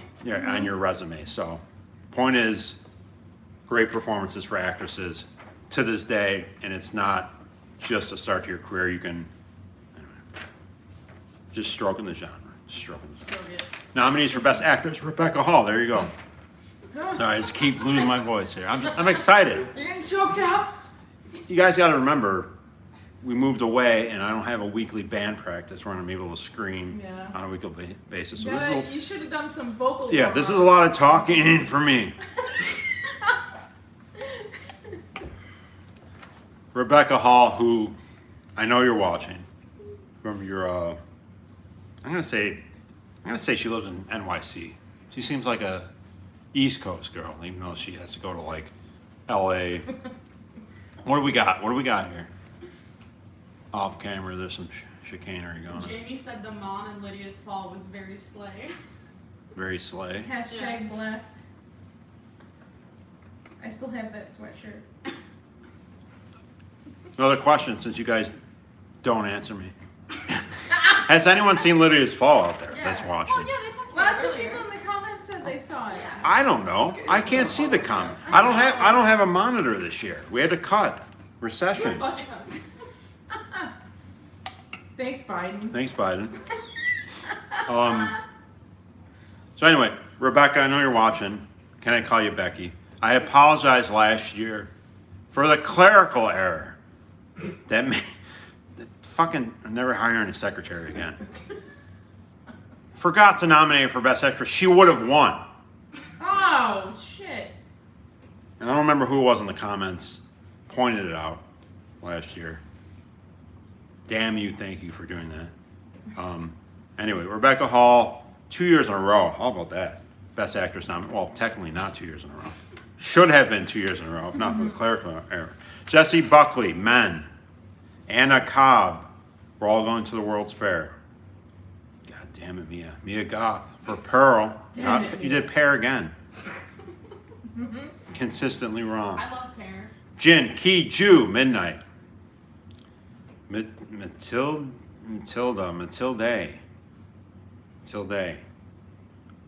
It's French. La Muse, Candisha. And Micah Monroe, another genre stalwart from Watcher. Cutie. First fell in love with her in The Guest. Michael Bailiff is here. My man Mike. I'm gonna do it Irish right Man now. Dog's gonna watch Lydia's Fall right after this. Fuck yeah, you Also are. now, Fuck yeah. leave and then come No. back. I'll miss the rest of it. No, I want to embarrass him as if like anyone's watching him, but His mom is watching. I'm gonna embarrass you, Michael. Charge to Michael. No, it means a lot that you come and watch a great young filmmaker who has helped Hope out in the past. We really appreciate it. He is the director of, is the head of Witching Season Films, and he's been nominated in the past. They Live Inside Us. Sorry, dude. 9% beers. Anyway, yeah, awesome young filmmaker. We'll always support you, man. Can't wait for your next film. And I'm gonna say that I said this last year. Cast me in one of your films, dude. Have you seen Lydia's Fall? Come on, check it out, dude. Jay is wondering if Best Actress Award is now going to be the Rebecca Hall Award. I should. You should do that. I should. Just start naming all these. No, that would be the active I mean, people. Since this will be her second, it's the least I can. Unofficially, But that's and like then the fine. clerical error. yeah. It's You messed up. it's the least I can do. Redemption. Jay asks if you're feeling wonky. Wonky. I'm fine. I'm fine. No, but seriously, like Michael, I know you live in Utah, and that's almost as further away from here as Australia. He says, "Thank you, brother." But seriously, dude, Thank you. I will. You don't have to. You don't. I will pay for the flight, and all you have to do to pay me to be in your film is get me some wonky beer. We have bills to pay, Tom. All right. The nagging wife says we have bills to pay, so You need to make it. you might have to make it worthwhile. worth my while. But yeah, seriously, dude. Cheers to Michael Bailiff. Awesome to have. It's so cool that you come watch the show. It means a lot. But seriously, I want to come to Utah. Mormon country.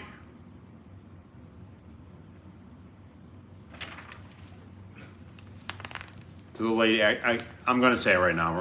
Next year it's going to be called, you agree? And it's the least I could do, right? Mm-hmm.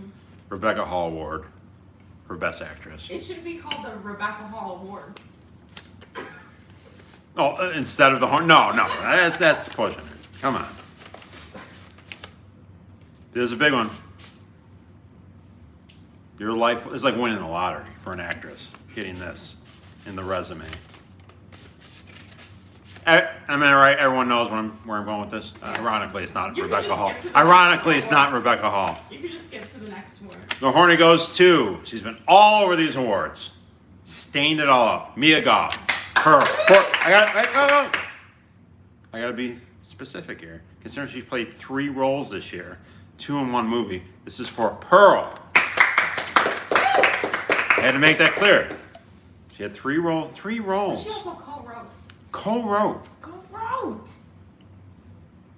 Jared popped in to say he's working, but he wanted to say hi. Jared who? Right? Yeah, he said, Jared. Love you. And he's going to watch the whole show on Monday. Got to get some new Korean films to watch. Lydia's Fall was great. Hear that, Hope? Jared, look at me. Thank you, Look- Jared. Jared, look at me. Miss you, man. I really do. We'll get together. I know we tried before, but yeah, dude, seriously, I miss you. Got to get together, have a beer, watch a movie. We need to spend like a I hope week you're well. back in Buffalo. Actually, and just hope you're hang well, out man. with somebody Thanks for different stopping every in. night. Loved you. Miss those Extreme Movie Ale, nights. Extreme Yeah. Ale and Film Society that we used to be a part of. Awesome, dude. Miss you, man. Love you.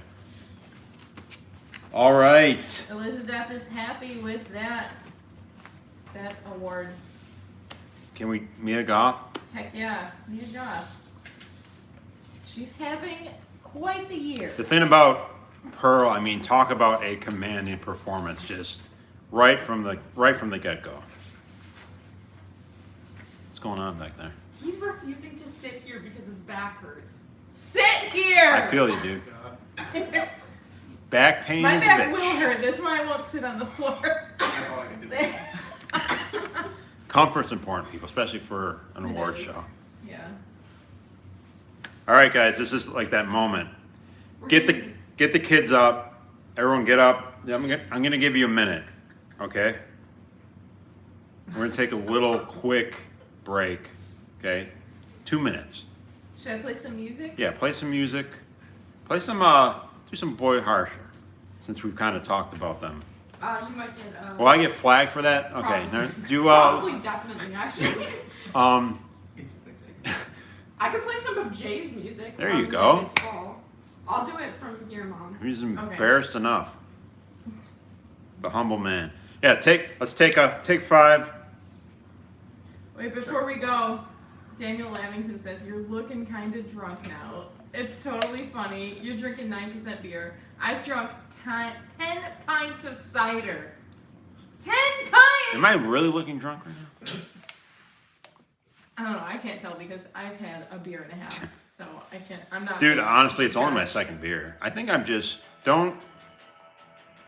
Irish Mad Dog's gonna run to the beer store, so give him a few minute break here. Irish. Do you need? That's not the old Milwaukee guy. That's Jonathan, right? What does Jonathan feel about getting the comment of the year award? Mia Goth is part Canadian, said Moods. I Moods. didn't know that. Moods, the anecdotes, Mom, please. the Let's mark of pray. quality, the Golden Let's Horn pray. Awards. Yeah. Alright, I actually, to be honest, I love Jay. This track. I mean, you had a lot of great tracks in this, but this one. All right, Irish Mad Dog's running across the street to get some beer. Wait a minute, back up. Irish Mad Dog, you live wait. Talk Across about the street talk from about stereotypes. That's what? Irish Mad Dog lives across the street from a beer store. Could just be like us with the dandy across the street. I don't know, man. That's kind of right. We'll be across right the back, street. guys. All right, BRB. The big ones are next.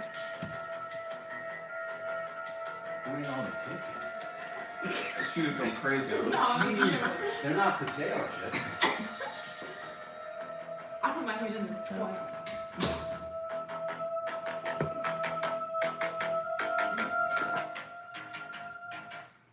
Alright, next track.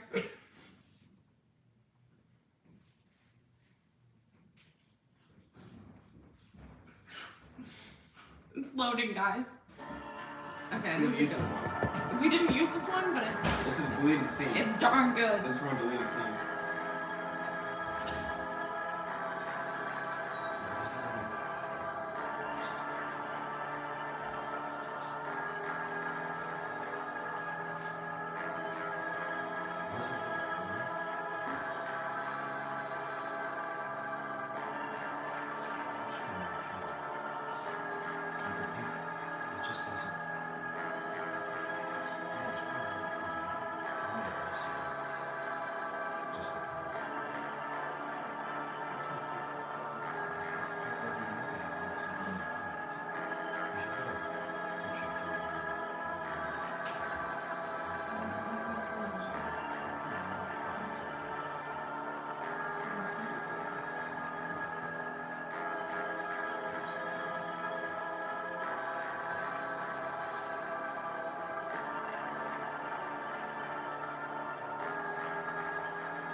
their complete health channel, but it's like.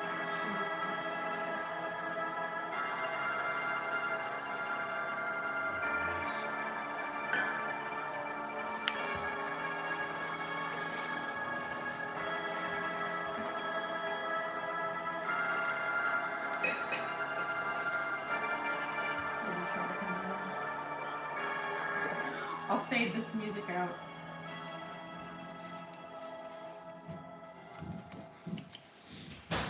Jay is happy we got a gullet reference. We did? I don't know. He said, yes, we got a gullet reference in. Who said gullet? I don't know.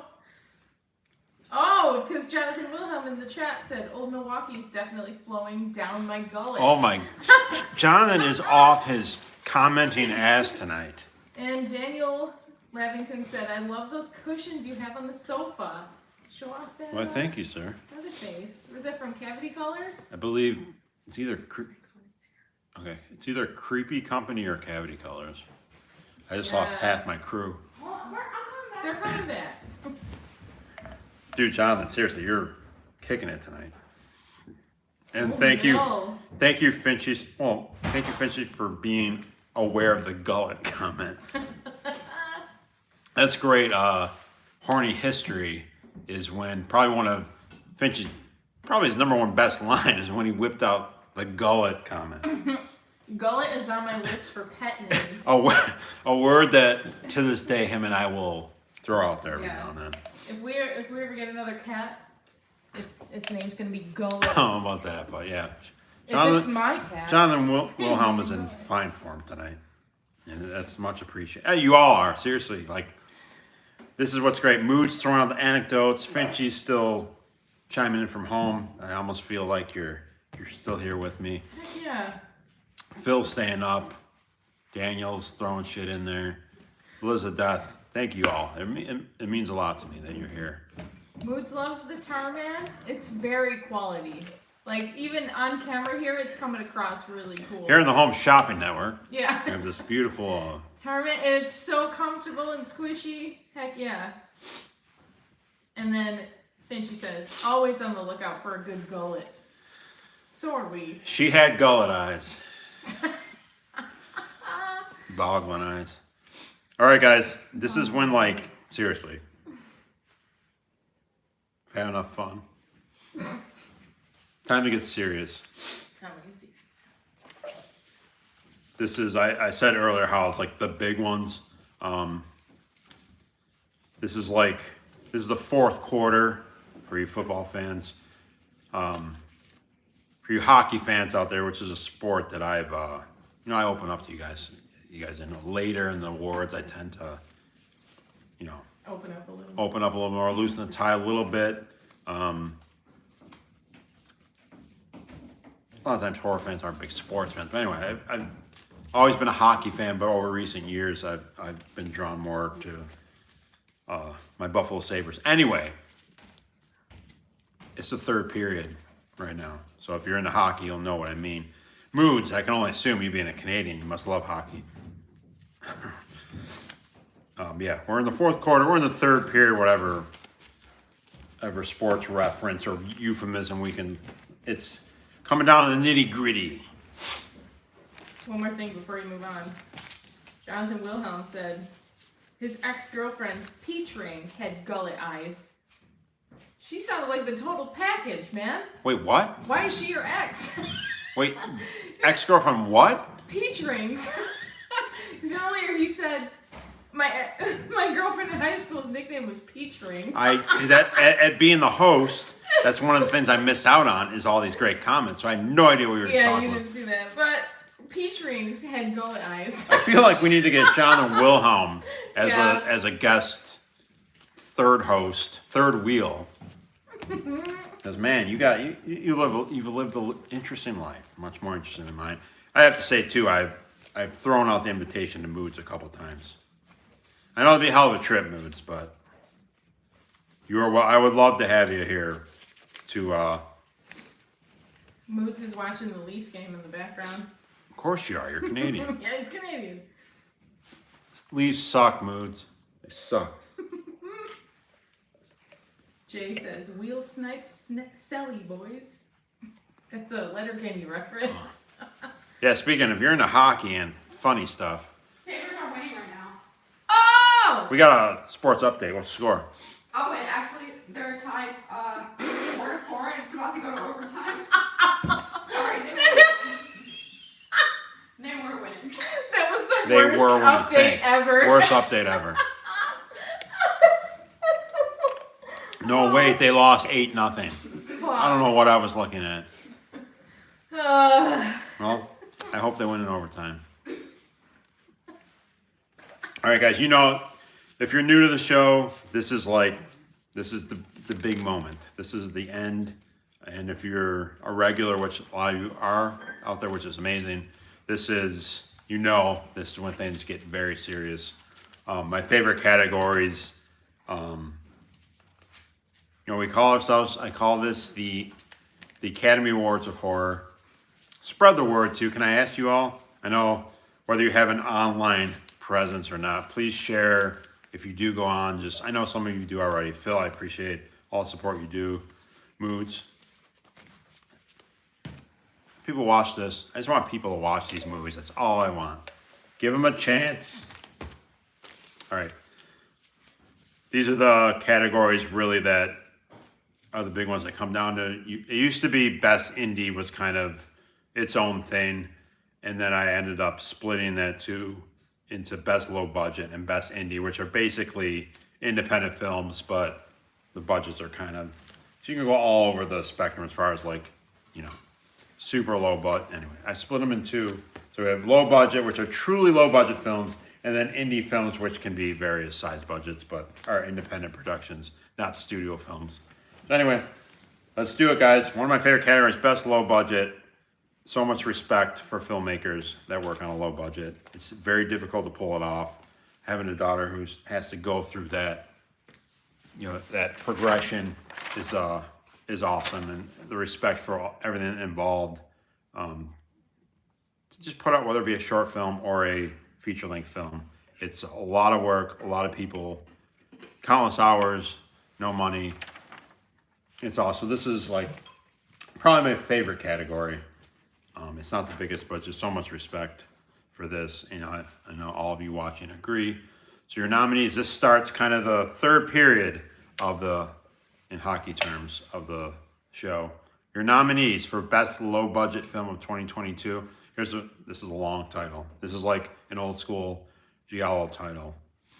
It's not a Giallo title, but you'll get what I mean in a minute. Uncle Sleezo's Toxic and Terrifying Hour. You could do a best title.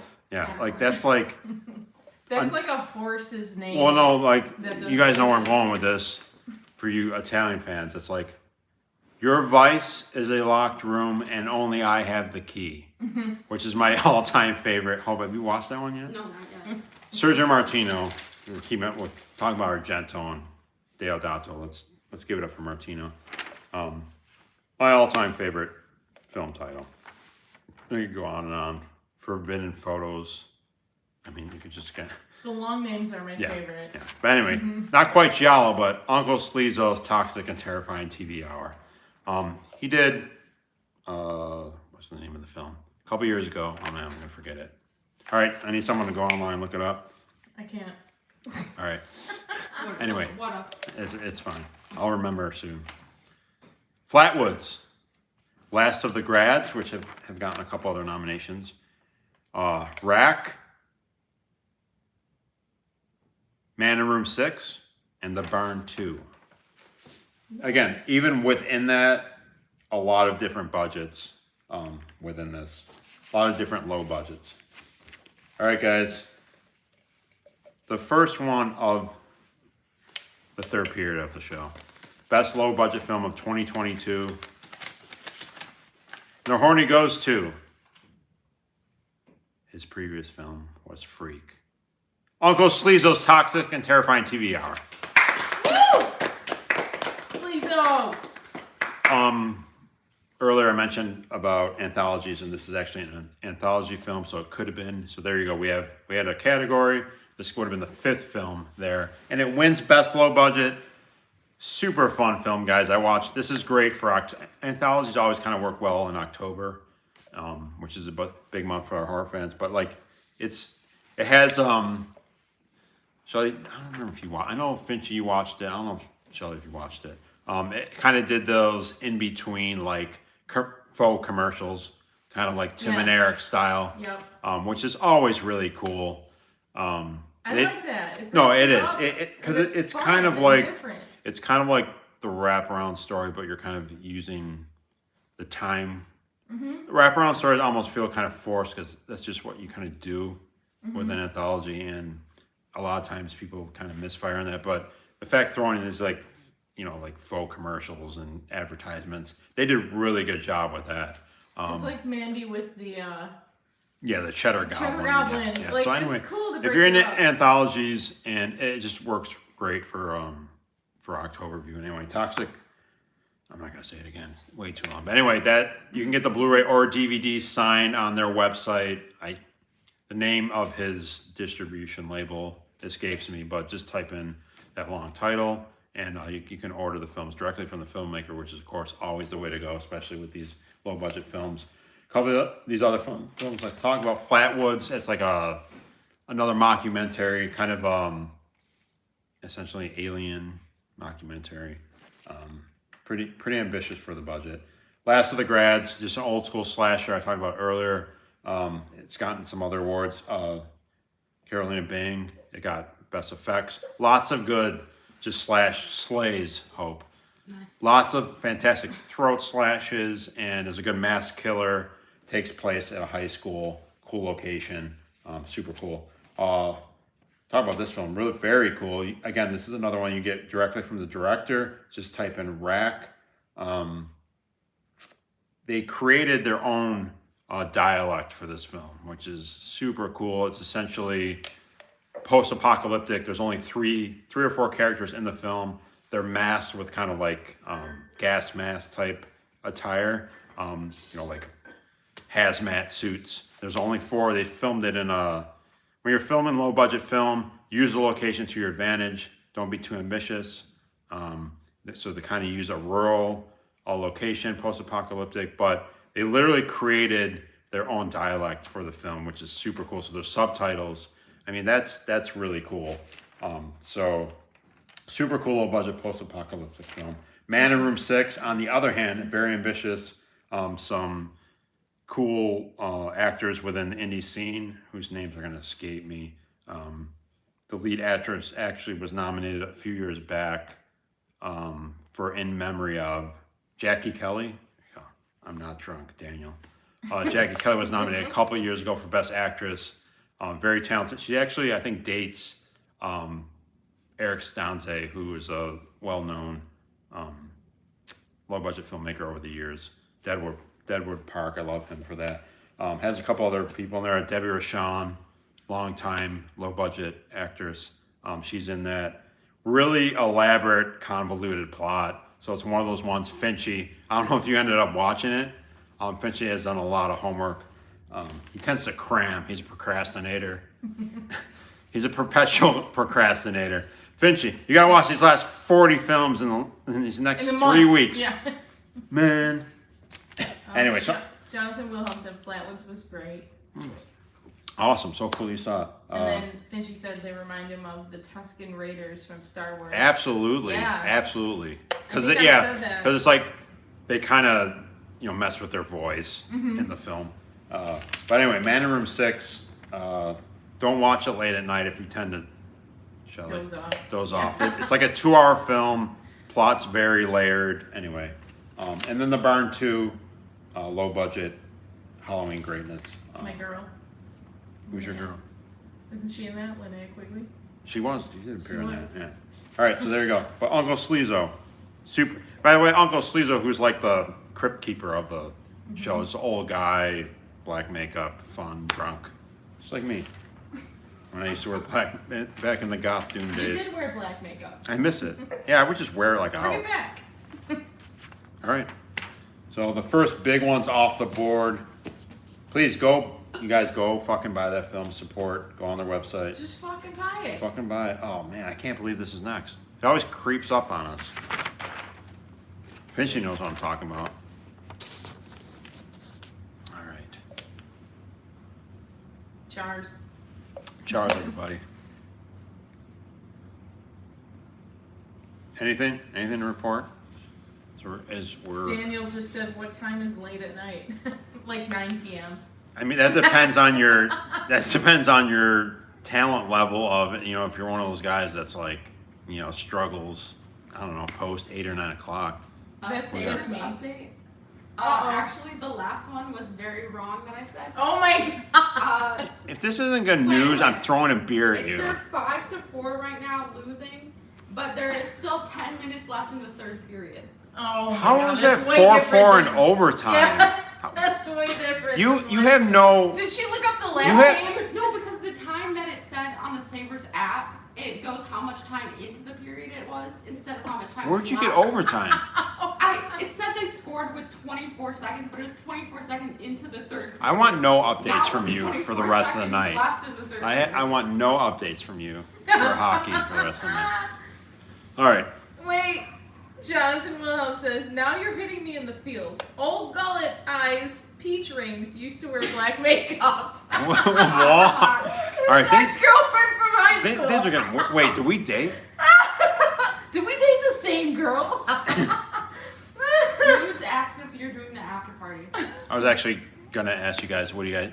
It's kind of always just. What do you guys think? Take a break for 10 minutes. For one thing, we started this year an hour earlier, which I think was a wise decision, and also without Finchy here, less hot air. I have hot air. We would have had a second person blowing a lot of hot air, so like we're saving time. So it's up to you guys. Let me know. I'll definitely stick around. There's plenty to talk about. So yeah, I'm down for a while if you guys want to. Give me feedback. Yay or nay? We'll do a head count. But anyway, yeah, this one's best indie. This is huge. This always, I start to get sad at the end because I know it's coming to an end. But best indie, always a stacked category. When we get to this point with best indie and the subsequent best foreign, these are all best picture caliber films. And I'm sure for a lot of you it is that case.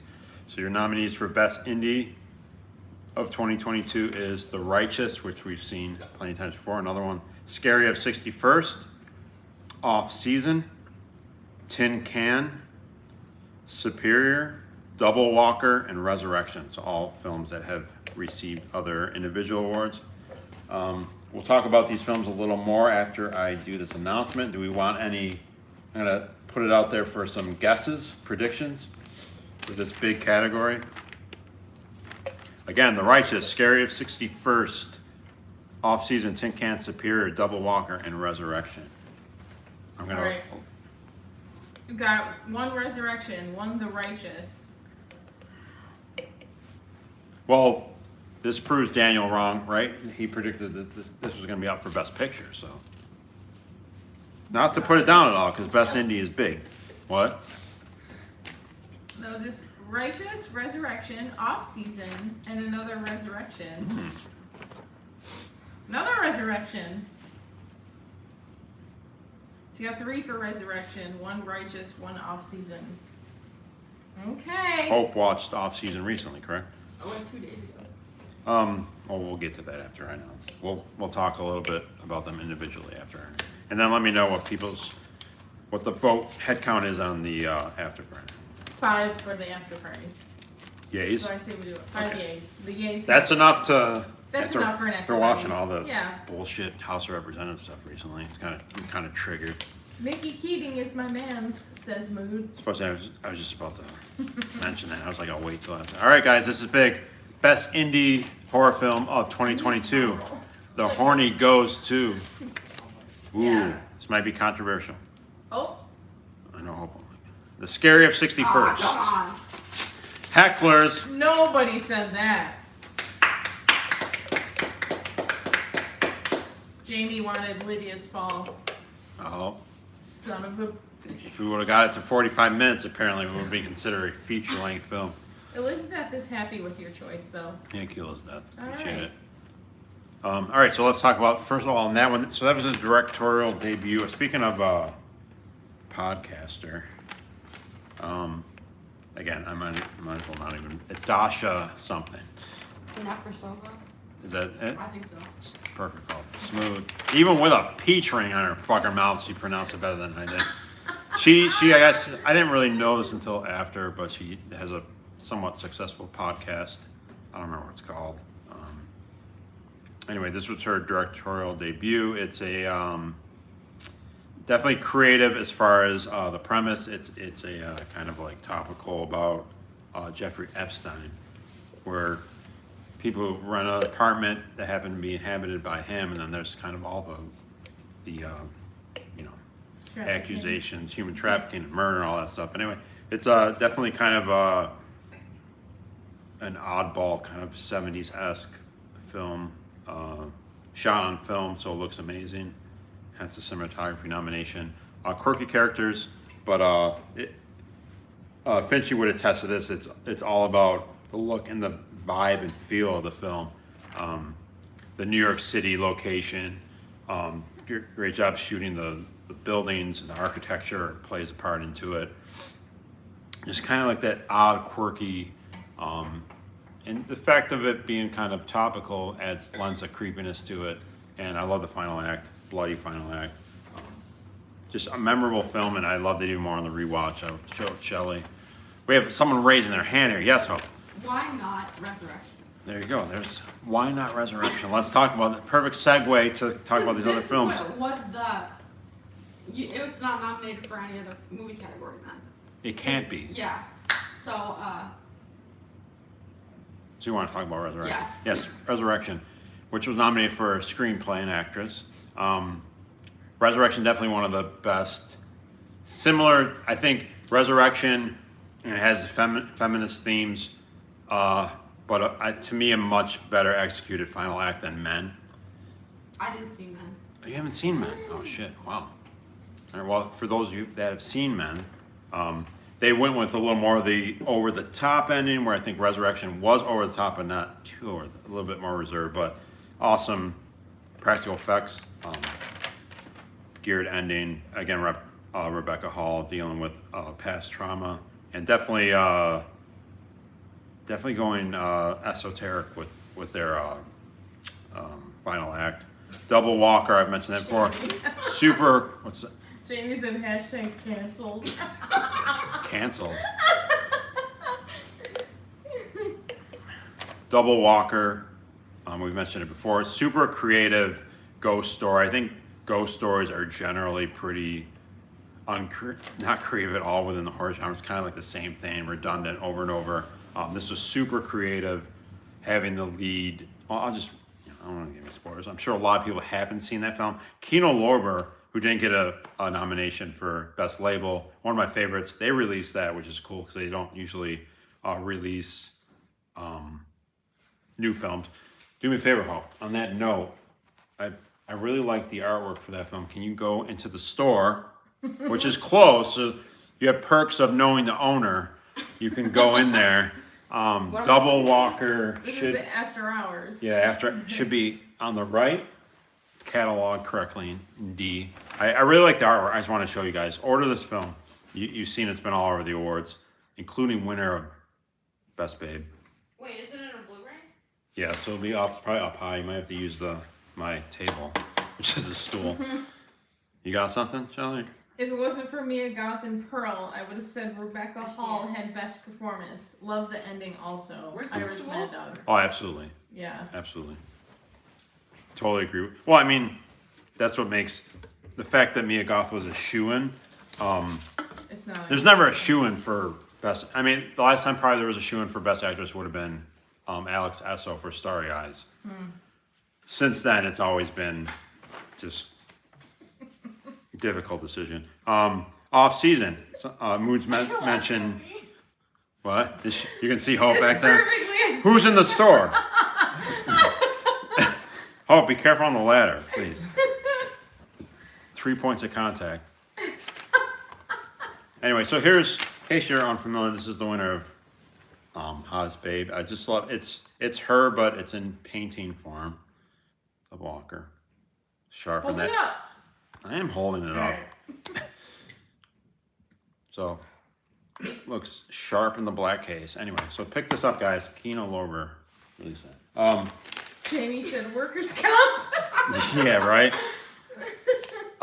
Someone's robbing. Yeah, so the off store. season Mickey Keenan, guys. Really cool. Welcome back to him. For you Horny's trivia buffs, and for the Turkish kid who's no longer with us. We know what happened.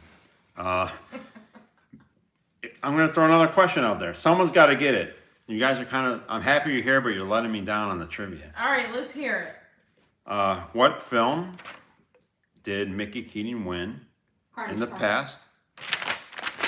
Oh, you got it. Spoiler again. Hope winning all the Sorry, I'm just so smart. Carnage Park. Sorry, I'm so smart. So anyway, yeah, he won Best Indie a couple years I ago. didn't even see Carnage Park. Really? You haven't seen Jesus. So yeah, off season, super cool, atmospheric. Talk about cast. I always love to see Jocelyn Donahue in the lead role. I wouldn't say it's a particularly role that's, you know, not a excellent role as far as like demanding or anything. But you also have Joe Swanberg, which we love here in this household. Again, Joe Swanberg household. it's a Joe Swanberg household. If you know, you know. Joe Swan. Tin Can, another trivia of past. I love when seeing people come back, seeing their careers progress, and see them coming back on the show. Tin Can, here's another one. No one's gonna get this. So Tin Can was directed by someone who had won Best Low Budget in the past.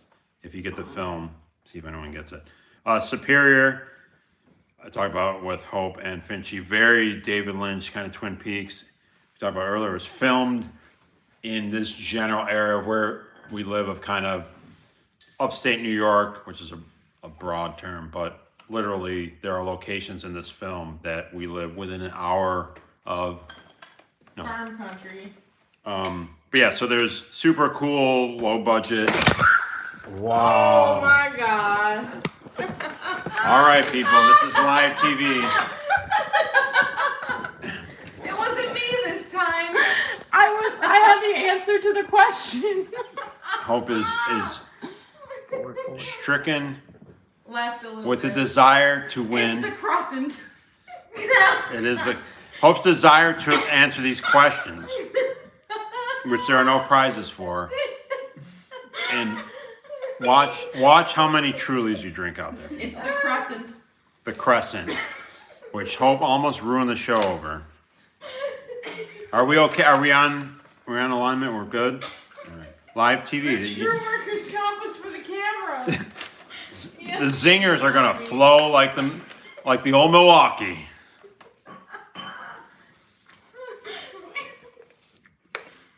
That camera had a family. It's alright. It's good. So yeah.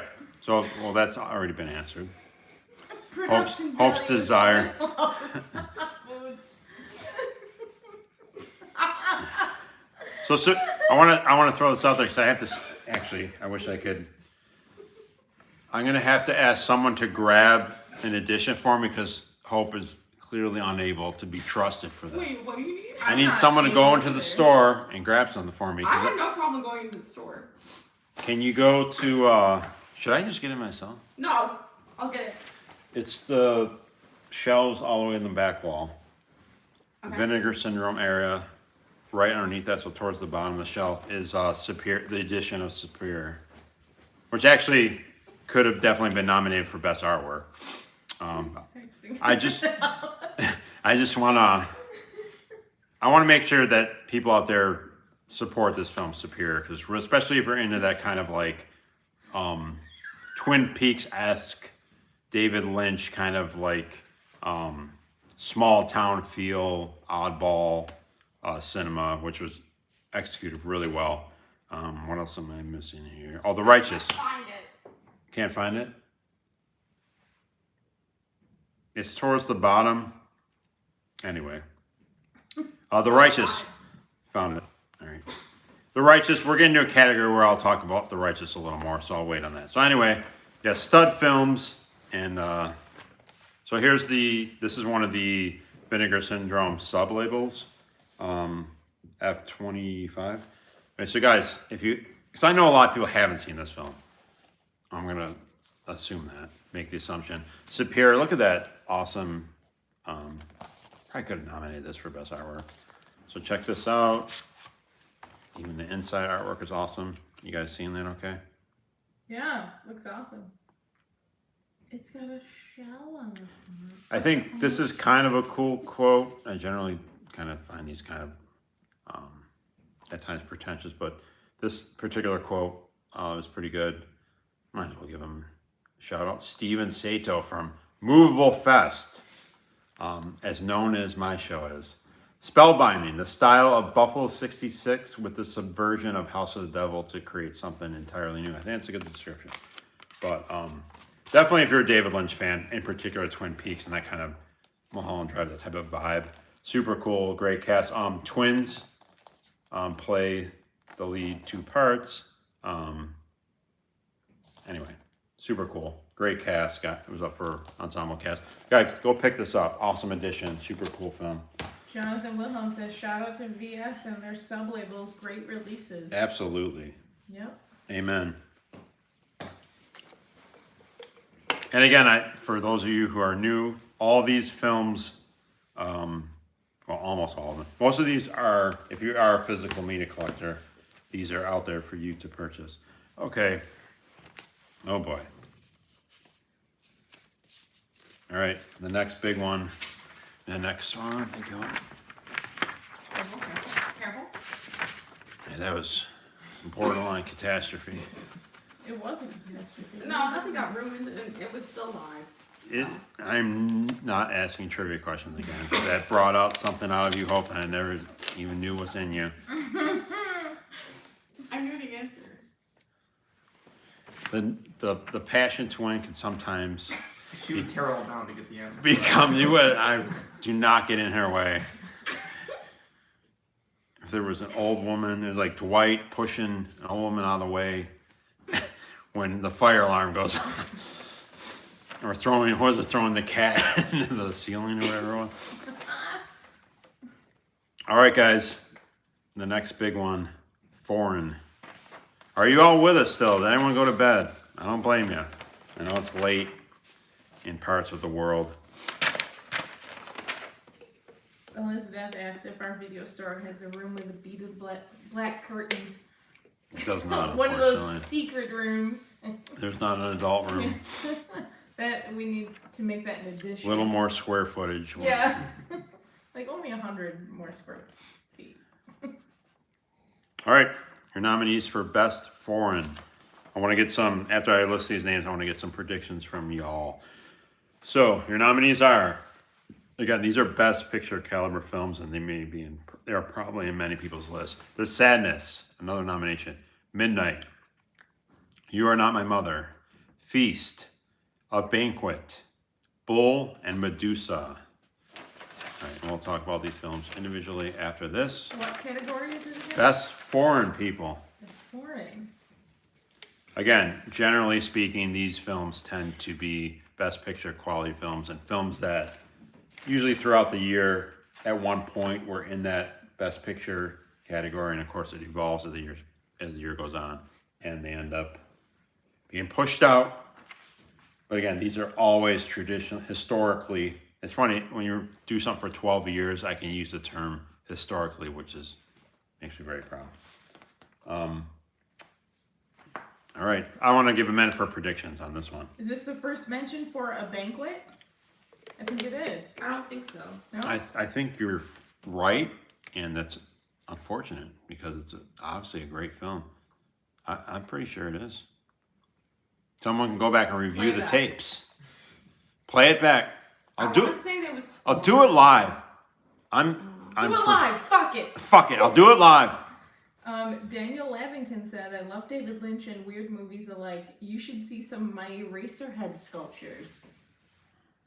Yes, I should. Daniel. See these? So, to the Right. right of me, Stage left. stage left. Boom in the shot. Hope not over the What is camera. that? Stage left of me is going to be the horror museum element of the basement, and we have some cool stuff, which includes, Alex will appreciate this, we have a pretty awesome Eraserhead baby prop, complete with the pillow, the stained, Life size. yes. So, Danielle, I'll DM you a picture later of that if you want to. And he can DM you. Yeah, we can pictures of we his can sculptures. slip in the DMs. Slide into the DM. Slip into Ew. the DM. Hey, some people slide. I'm a slipper. Oh. You know what they say? Slippery when wet. Ugh. Did I just do a Bon Jovi? I apologize. Jamie said it's 9:30 here. Here? That's true. It's 9:30 Eastern time. What are the nominees again? Irish Mad Dog wants to Jesus. Mad Dog, did you really need to make that trip across the street? I think you were fine. The Sadness, Midnight. It makes me so proud to list 2 Asian films in a row. It's been a while. You Are Not My Mother, Feast, A Banquet, which I really think this is the first nomination. Which goes to show you, I mean, it has no other nominations, and it got this big nomination for Best Foreign. Show how stacked, how tough it is to get in all the other categories. Bull and Medusa. I think first nomination for Medusa, so that's interesting. And then Bull, they had Best Actor nomination. Which I have to say, by the way, that I didn't get to say it at the time. The actor from Bull is from Kill List, which was a great, most of you love that. Speaking of like folk horror, that was in my top 20 of last decade.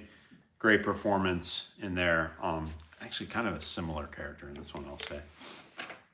There you go. So final chance at a prediction for this big category, Best Foreign, and then we'll do it here.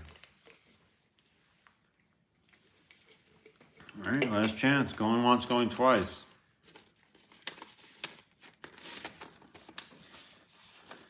This is exciting. What we got? Daniel said I might actually send you an Eraserhead baby sculpture as a thanks for all your shows. Dude, the shipping on that alone, What? not quite as much as Depending sending on how big the a DVD to sculpture is. Canada to Moods. Nonetheless, dude, of course I would appreciate that and love that, but you really don't have to do that. But if you do, I would proudly put it in our museum. Okay, this is always incredibly tough, and I want to say, I should have said it before last category. Starting, 2 years ago, the dynamic changed where it used to be where I picked all nominees and picked all the winners, and Finchy would co-host with me. 2 years ago, we started to collaborate, which was really cool. We would deliberate before, hours before the award show. Him and I would come, I would create the nominees, but we would come to an agreement. We would collaborate on the winner, which added a really cool dynamic, gave us a fun time during the day to do that. And of course, we were without that this year with, unfortunately, Finchy not making it. But we did collaborate on these final few categories, including the last one. So we did collaborate. This was really difficult. It always is for Best Foreign. Anyway, Horny goes to, for Best Foreign of 2022, from the UK, spoken in Welsh language, The Feast. Oh! Some people guess the sadness. That was Yep. a film all over a lot of the, publications of, Dread Central and Rue Morgue and all the, supposed experts. Sadness was definitely trying. Great film, obviously. Very gory zombie film. But yeah, Feast. Definitely one of those films that unfortunately I haven't heard a lot of people talk about. A film with great subtext and essentially metaphor. Definitely one of Earth, pro-Earth. Also, I don't want to give too much away. Perhaps. Irish Mad Dog said the feast was fantastic. Excellent. Kind of a mix of subtext of Mother Earth meets anti-capitalism. Yeah, so it's topical. Dare I say, elevated horror, which is a topic we could discuss on the after party if you're willing to listen, because I could definitely go off. But anyway, Feast, very cool film. Again, it was really cool that they shot in the Welsh language. Yeah, fantastic. That was up Daniel for. said nobody speaks Welsh. Are you thinking of something else? There you go. He can attest to that. So I'm sure. Yeah. Daniel, did you see that? Who else saw the Feast? So anyway, so you guys know when Finch and I collaborate, what we do is, and it's really fun. We basically take the nominations, and each of us literally write down and kind of do the old like pass it to each other, reveal, flip, and You make a game out of it. yeah, we make a game out of it. We make a game. It's a game. Like when we were kids. And say our final two picks in hopes of getting a match. And what was really cool about this process this year with him not being here, we DM'd, we slipped, and we ended up actually like totally being on the same page, which was really cool. So yeah, we matched on the Feast, so this is collaborative, this winner. And I mean, I'm someone who's always been environmental, especially like in this day and age with what's going on. Definitely an impactful film that resonates if you're into that. Oh, Yeah, multiple subtext in this film and executed so well. Affluent people are essentially invaded by a. Did you see that, Hope? Did you get to watch that or no? No? Damn. Oh, you'll love it. It's great. I'll leave it at that. can we give a quick cheers to Elizabeth? You mean She Charles? said, Chars! I enjoy and look forward to this show every year. Chars Elizabeth. Great to hear. Thank you. 666. Charles. And then there was another comment, Moods. I was on an elevator at HorrorCon and I turned to a dude and said, "This is the meaning of elevated horror." And he didn't even smile. I assume it went over his head. Oh, moods. Elevator horror. It's not just anecdotes with Heyo. moods, it's a little bit of humor sprinkled in. He's no Jonathan Wilhelm, but And then Hope said, petition for Tom to make a letterbox. I've heard that There's a before. couple of hands up there, so. I've had some TikTok demands and You should do a TikTok. letterboxed. The content, as the young people call it, it's coming. Letterboxd is much less of a thing than TikTok. Yeah. So anyway, guys, it's a film that I have not seen literally. My finger is on the pulse of the horror community, and a lot of times that pulse disappoints me, and which is why I do this. I just want more people to check these films out. That's all I'm saying. My opinion is no more important than anyone else, but again, if Feast is a perfect example of a film that I have not seen on anyone's lists, and that's disheartening. But let's talk about these other ones. We haven't talked about this film yet. You Are Not My Mother hit really home with me. Its execution of talking about mental illness, which these days is not anything new with cinema in general, especially horror, but it's a topic I love to see as someone who deals with this and has dealt with it my whole life. This title itself is really profound to me because when you deal with mental illness, you are not yourself.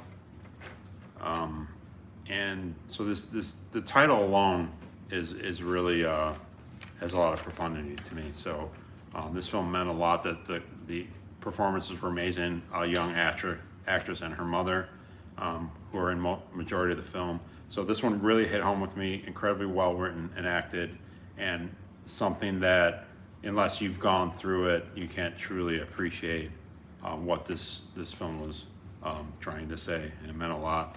Saw this in the theater with you, right? Mm-hmm. So again, here we are with another example of a film I saw in the theater. Midnight, another Asian film, great horror thriller, and I love when it's kind of a well traversed segment of dealing with someone who doesn't have all their senses. In this case, a deaf woman. The lead actress can't hear, and that is played for wonderfully with basically her dealing with a serial killer on the streets of, I think it's a Korean film, if I'm not mistaken. So I'm sure Jared would love this film. Great, a lot of great. You saw that with me, right, Shelley? Midnight. Yeah. Just as is always the case with Asian cinema. It's so well written, so well acted. It's frenetically paced. All takes place at night. A lot of suspense. Great ending. Awesome film. Eureka put out a great Blu-ray of that one. A Banquet, again, that's a film that finally makes its debut on the awards, but fantastic. Wish I had that. Second Sight, which won Best Company of the Year. On that note, it's really cool that they release a lot of new horror films, which is rare for a company, and A Banquet is one of the films they released a great edition of. It's fantastic. They did Bull as well. So 2 of these films on this Best Foreign list, you can pick up. Awesome. They're essentially box sets that you can get from Second Sight. Banquet, again, another one of another esoteric film which has a metaphor about. I have a hand up here. Sabres won in overtime. I don't believe you. We'll update it a little bit. Don't Is that 6-5? That's amazing. I predicted Nice. it. Charge, Sabres. All right, Sabres. All right, cocky. So what was it? Banquet. Please, people. Another film I've not seen on people's list, which is a shame. Great cast. Hope you might be right. Did they get ensemble cast nomination? Banquet. You might be right. I think That's they were in a inconclusive. It could have gotten that. Anyway, guys, please check out that film. I don't want to give too much away. A relationship of 2 daughters and their mother. There's definitely mental illness subtext to this film. It would make a great double feature with You Are Not My Mother. So again, another great film that I've not seen on people's list. Check it out. Bull, Second Sight released that one. I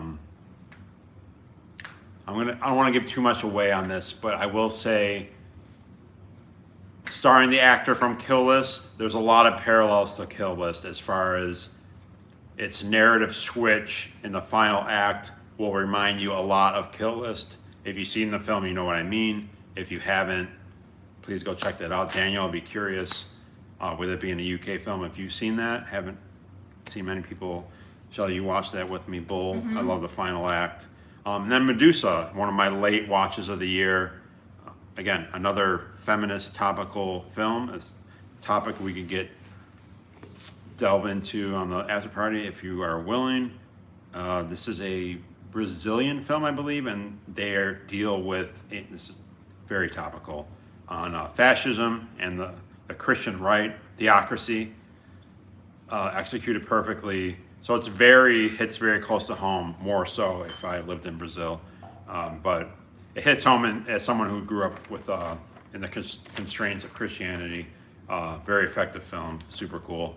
So yeah, what a stacked list for foreign as it always is. But cheers, pardon me, cheers to, that word does not exist anymore. Feast, congratulations. Woo! And I am so excited for this next one. If Jonathan Wilhelm, Irish Mad Dog, I should say Irish Mad Dog, he's cut off. So I was going to say, open another drink. Hope no more Truly for you. Who? Daniel Lavington said, "You totally introduced me into many horror films I've not seen. And I thank you for that. However, I can probably introduce you to some you've never even heard of." Ooh, that's a So challenge. I said DM Those any are fighting recommendations words. on Instagram or Facebook. Of course. You can always message you. Moods also At said Horror's Leafs Ball. win. What's that? Leafs Moods won. also said Leafs win. Both of our teams won, though. Moods, fuck off. Also, happy birthday tomorrow. Who said that? Me. Oh, thank you. Aw, Tom's birthday. How close are we tomorrow. to a couple hours? Like 2 It's more hours. Yeah. No, can't It's wait. 10 minutes to midnight. All right, guys. So, Leafs won. Who cares? Sabres won. Awesome. Irish Mad Dog had another one. And Jonathan Wilhelm just cracked another. What is he drinking? I don't remember. Jonathan, what are you drinking? No, you guys are gonna all appreciate this. I'm excited because last year I actually didn't do this because I don't want to force it, right? Something you don't want to force. You know what I mean? It has to be natural, organic. I don't want to like Your do it fingers because covered it. Oh, I'm sorry. Thank you. I have no monitor this year, people. Yeah. Recession. Pandemic. There we go. Lifetime achievement. There we go. You don't want to force that. You know what I'm saying? Some names of the past: John Saxon, Daria Nicolati, Paul Naschy, Robert Crampton, most recently. So this is really cool. I'm excited for this one. I'm sure some of you watching, Lionel, if you're still there, if you haven't left due to your guilt of leaving your son stranded at a baseball diamond, I know you'll appreciate this. I could use. I can wait. But I need to grab something which will correlate to this. But I don't want you to see it. Watch the monitor. I don't want to like spoil it. Because if I show this, anyone will know. All right. This is like a tie-in. You'll appreciate this. Production. For those of you people who are into like production and how things tie together, this is gold. You're about to see. I'm about to spill the tea. Oh. Charles, again, thank you, everybody. I hope you're all having a good time. This is every year, there's 2 days I wait for the most. 3. My daughter's birthday, which reminds me of my greatest achievement. Oh, Get the real lifetime achievement. The real Lifetime Achievement Award the gift that keeps on is giving. me for making you a thing. My second one would be our movie day in October every year, which Alex had. May or may not be the first and last time he's done it. He may have been freaked out. I don't know. He might just be saying that. Impress the father. And the third one would be tonight, the Golden Horn Awards, which helps me cope with another year older in a couple hours. But yeah, and I miss you, Finchy. I don't know if you're still watching. I know you got a lot of shit to do. But I miss you, buddy. He hasn't commented in a little bit, but Yeah, he's got I know stuff he's to busy. do. He can His watch. last comment was, "Your DMs are very slippery." That's a good one to go out on. And Daniel Levington said last year, "I got really drunk. I'm sure you did too." Well, Daniel thought I was drunk an hour ago. It's just not true. Don't confuse, inebriation with passion, because that's what I'm drunk on the genre. Hashtag The genre. Horace Ball, drunk on the genre. Genre. Genre. All right, guys. I don't know if Lionel's. Jay's still here. You still here, brother? He's nodding off. That'd be so, Jay. That'd be so ironic if you fell asleep to your own award show. That'd be funny. Jamie Jamie's said, still I love on? that the longer this goes, the looser the tie becomes. You are loosening it. Jamie, last year was the show was like 6 hours. Jonathan this said, is- "Fuck, I've been drunk for the last hour." Yeah, but did he tell you what he was drinking? You asked him straight up, what are you drinking? He's too drunk to answer that. Slimer Joel said, "Drunk on the genre." Wait, who? What was that? Josh. That's Josh. Oh, what was Drunk on that? the genre. Slimer Joe. Slimer Joel. Joel. The username. Lionel's still here. All right, Yeah. I just mentioned him because I know we've kind of been discussing this up until, I think he'll really appreciate this. And the tie-in, you'll see it all come together. It's about to, you're confused now and you're wondering what is he talking about? I don't even know what's going on. Yeah, you lost. Home Go hang out with Jonathan Wilhelm, man. You guys got What's that? You're doing a lifetime achievement. a Lifetime Achievement Award. All right, you all ready? I'm going to announce it and then kind of elaborate on how it all ties together. Okay. The Lifetime Achievement Award, which is not an annual thing, it's just when I feel it. Okay? Goes to Ernesto Gastaldi, screenwriter, director. Which ties in how last year, we introduced finally the screenplay category, and the winner earlier this evening of this, Libido, which was the lone directorial film by Ernesto Gastaldi. So see how that all ties together. We're writing, finally, as someone who loves writing. That's called a callback. Is that what that is? Yep, when you Correct reference terminology. something from earlier. Thank you. Yep, Callback. a callback. The first ever callback on this show. I told you how the show always evolves. So no, seriously, this won best release, but let's get to the tribute here. So the first ever screenwriter lifetime achievement it's kind of one of those things that just kind of happened because of this release, which was cool. But I knew he was prolific, but I didn't even realize. So here's his credentials on films that he wrote, in some cases co-wrote. And you all appreciate this big time. It'll probably be illuminating to you all on how prolific he was. So Libido, which was his unfortunately lone directorial film. So these are the films that he wrote or co-wrote. Death Walks at Midnight, Strange Vice of Mrs. Ward, All the Colors of the Dark, Death Walks on High Heels, Your Vice is a Locked Room and Only I Have the Key, which I mentioned earlier.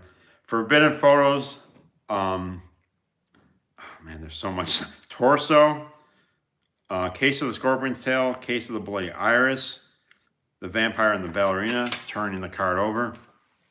One of the most underrated, I would say the most underrated Italian film of all time, Horrible Dr. Hitchcock, starring Barbara Steele. Long Hair of Death, starring Barbara Steele. So Sweet, So Perverse, The Whip and the Body, great film by Mario Bava, to name a few. So, the greatest writer in Italian horror cinema, Ernesto Gastaldi. Unbelievable the amount of films here. What else? I feel like there's other ones.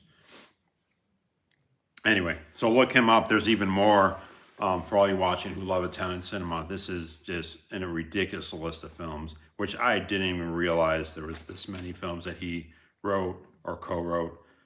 So give it up for Ernesto, who I believe at 88 years young is still alive. Damn. And still alive enough that he signed this, which is just amazing. Wait, what's his full name? I'll look him up. Ernesto Gastaldi. No, just hold it in front of me. Okay, thank you.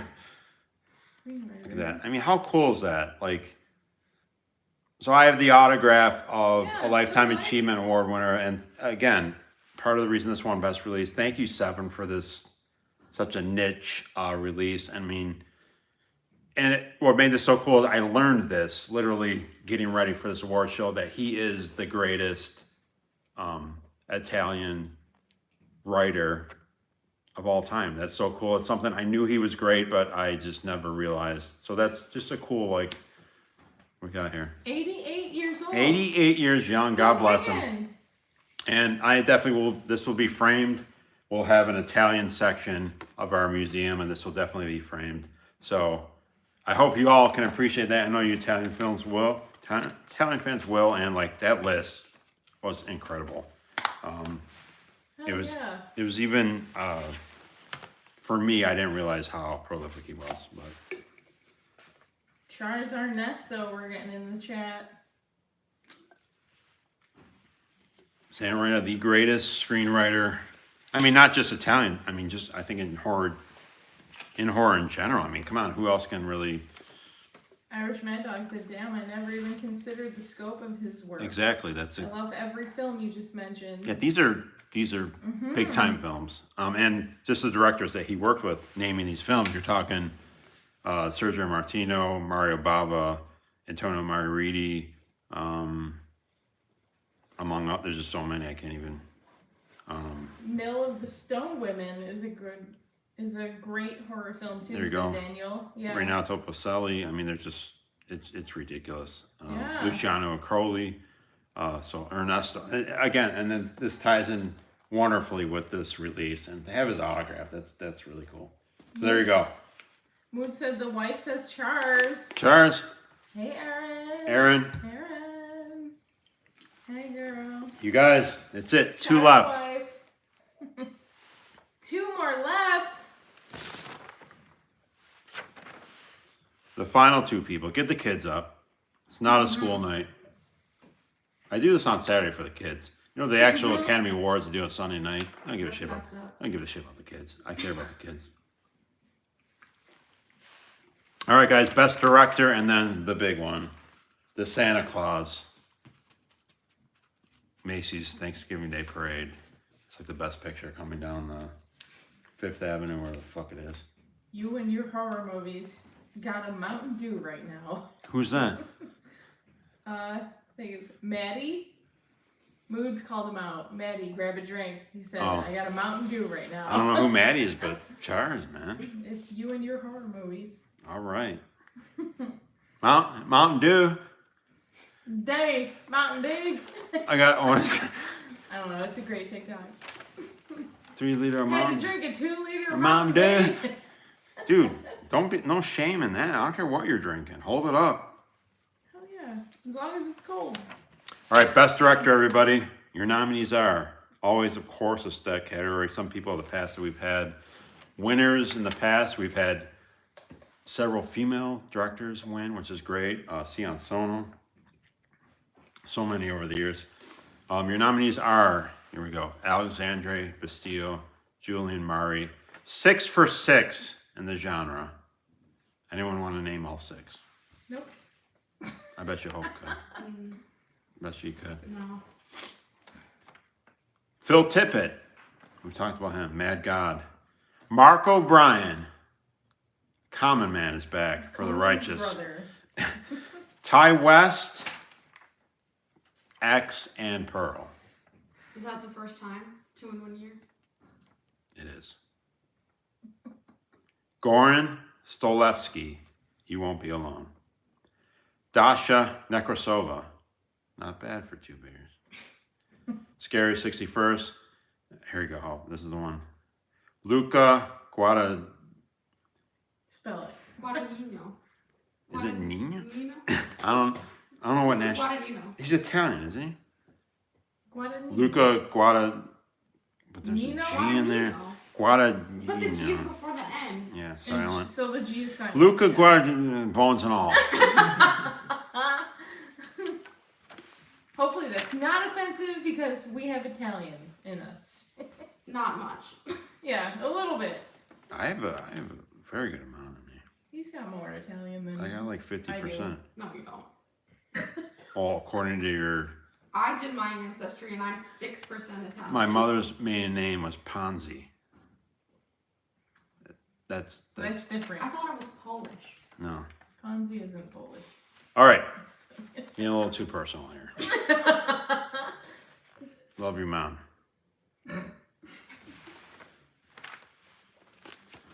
Great company that you are joining when I read this. All We right, have and we got a couple predictions? Ty West.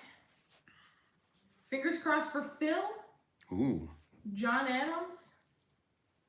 Another Ty West. Yep. This Ty would be, West, too. I always like, I wish we had, maybe Alex next year, you can be the guy. This would be the second victory. No. Stats, yeah. Yeah. That'd be great. It's gotta be like ASMR. Overdubbing. You know what I mean? You gotta be like on the, you gotta be like right from like, I'll be back there. no, you gotta be literally like, Oh, we got, Making like, out to the- ASMR, like, You're listening to me in this. yeah. Alexander Bastillo and Julian Mari, this would be their second win if they were to win.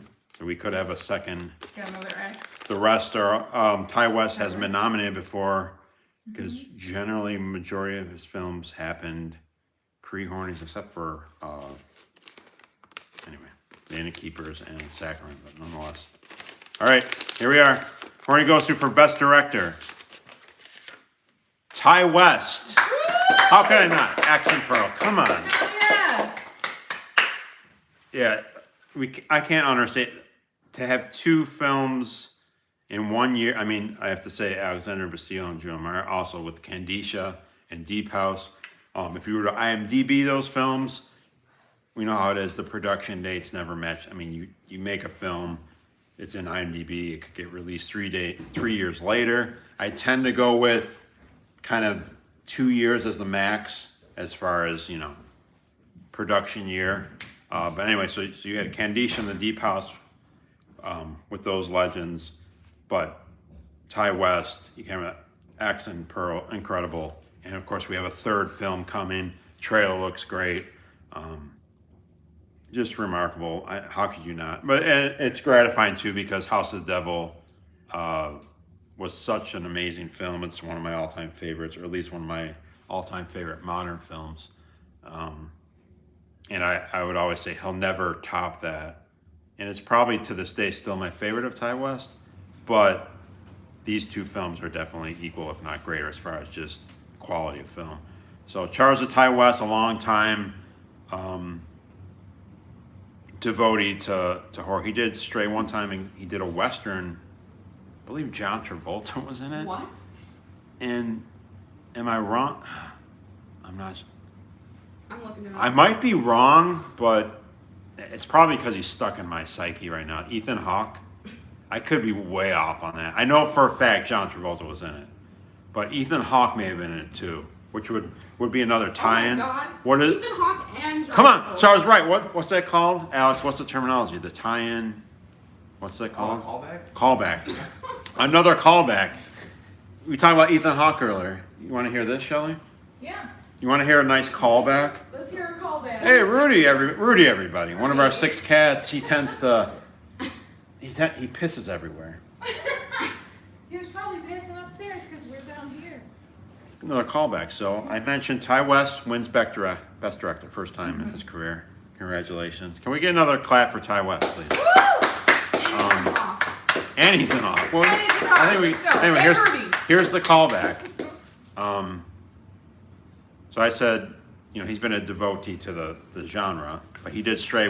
He tried a fairly well-budgeted Western, and I was like, it starred John Travolta, believe it or not. And then I was like, I'm pretty sure Ethan Hawke was in it, there's your callback, Shelley. And Hope confirmed. So Ty West has directed who would have thought, right? I'm not making this. You would have thought I was making it up, right? Yeah, he did a Western with John Travolta and Ethan Hawke. The two of them at the same time. Yeah, like what? Okay, True. It flopped. I don't know if it's good. I would go out and say it's probably a good movie, but It has a 3.1 average rating. that doesn't matter. On That means Letterboxd. nothing. Rotten Tomatoes, fuck off. Any of those other things. Anyway, so yeah, welcome back, Ty West, to the genre. And what a year. What a year for Ty West. Larry Mia Goth. Simon was in that movie. Which movie? Well, now I really want to see it. It's called In the Valley of Violence. There it is. So unbelievable. And a third film is coming, and if it's anything like the other two, we're in for a treat. This one's going to take place in the 80s, I believe. And then, to that point, to have a film, 2 different periods. Pearl was what, 40s? I think 30s. Maybe earlier. 30s? Yeah. And of course, X took place in the 70s. So, the hype is real, guys. There's probably people out there who are like, I don't get the hype with Pearl and X. I thought the best film of the year was Smile or Pearl was Barbarian. 1918. Oh, I way think off. that flashed up on the screen Oh, yeah. during the movie. Yeah. I mean, The Roost is very underseen. it's underseen, but it's definitely not Version underrated. of I that. think that's Yeah. on the film, of course. It showed his talents, but it was way too long. Rudy, what are you eating? Jesus. He just ate something. I'll probably puke it up later. Or in a few minutes. Thanks, Rudy. Thanks for coming down there in the biggest part of the show. I appreciate it. I talked about how there were some obvious choices. This was one of them. They're both related. Mia Goth was a shoo-in for Best Actress. And how could you not have Ty West win Best Director? And it's funny. So we have 2 directing, in the case of Maury and Bastille, a directing pair. They each had 2 films in the same year, which is incredible. Goran Stolevsky, I talked about You Won't Be Alone earlier. Dasha Nekrasova, her first, her directorial debut, she won Best Indie. I mentioned earlier how Luca, I'll just call him Luca because we're tight now because I nominated him, taking a young adult adaptation and making it work for everybody is so impressive. He won Best Theatrical. Phil Tippett charged to sticking with your passion project with Mad God, and there you go, Mark O'Brien. Let's give you talk about how amazing it is for Ty West. Mark O'Brien. I want everyone to hold up whatever you're drinking, whether it's Mountain Dew or whatever it is. Raise your glass. This is a first. I love first, and every year we have first, which is cool. Mark O'Brien, Best Director nomination, right? Best Indie nomination, Best Screenplay, Best Actor. So he wrote, directed, and starred in his film. So 4 nominations literally for Mark O'Brien himself. That's winning best. Did he win? He won Best Actor, correct? Am I wrong? Yeah. It's a shame that I can't remember something that happened 40 minutes ago. But so come on, give up Mark O'Brien, man. Like, Woo! Mark O'Brien. I mean, that's wrote it, directed it, starred in it, and that's incredible. So Mark O'Brien, The Righteous, pick up this somewhere here. This awesome release by Arrow. Again, another film I have not seen in anyone's top 10. Perfect example of you need to watch more than 10 horror movies to make a top 10, right, Hope? Yep. Buy this, people. After you watch Lydia's Fall, after you watch The Box, after you order Libido, right? Do the dishes, appease the other Always half, Homework. and then order this. Because Mark O'Brien's brilliant fingertips are all over it. But anyway, Ty West won Best Director. Woo! I went off on a little Mark O'Brien fanboy. Alex, you're supposed to wear Eric gloves Van when you... Dam said, a very strong year, in my opinion. Narrowing it down was a harrowing task. So many films we didn't even touch on. I want to know what else he's watching there. And then Daniel Levington, high respect to Ty West. However, Hi, West. High West. And Elizabeth filled her mimosa, and Ty West wins. It's a good night. She's been drinking mimosas all night. That's fucking classy. Those are good. She's bringing the classy back to the Keep these hornies. up. Rudy, everybody, he's here for the. This is it, everybody. All right, last one. Best picture. So we're doing Woo! we'll do a abbreviated after party. Everyone's down for that. Stick around. Yeah, at least 5 of us are. Yeah, the very. And then us 3. Well, who's So wait? What? In the chat. There were 5 people in the chat. No, that's and all then that's left. We'll add us 3. Lost a lot of people along the way. That's all right. No, there was only 5 to begin with that were gonna join the after party. Hey, Moods after party. Elizabeth after party. Yes. all right, that's at least 2. You and your horror movies party. Michael All right. Bailiff party. Yes. All right, we are doing it.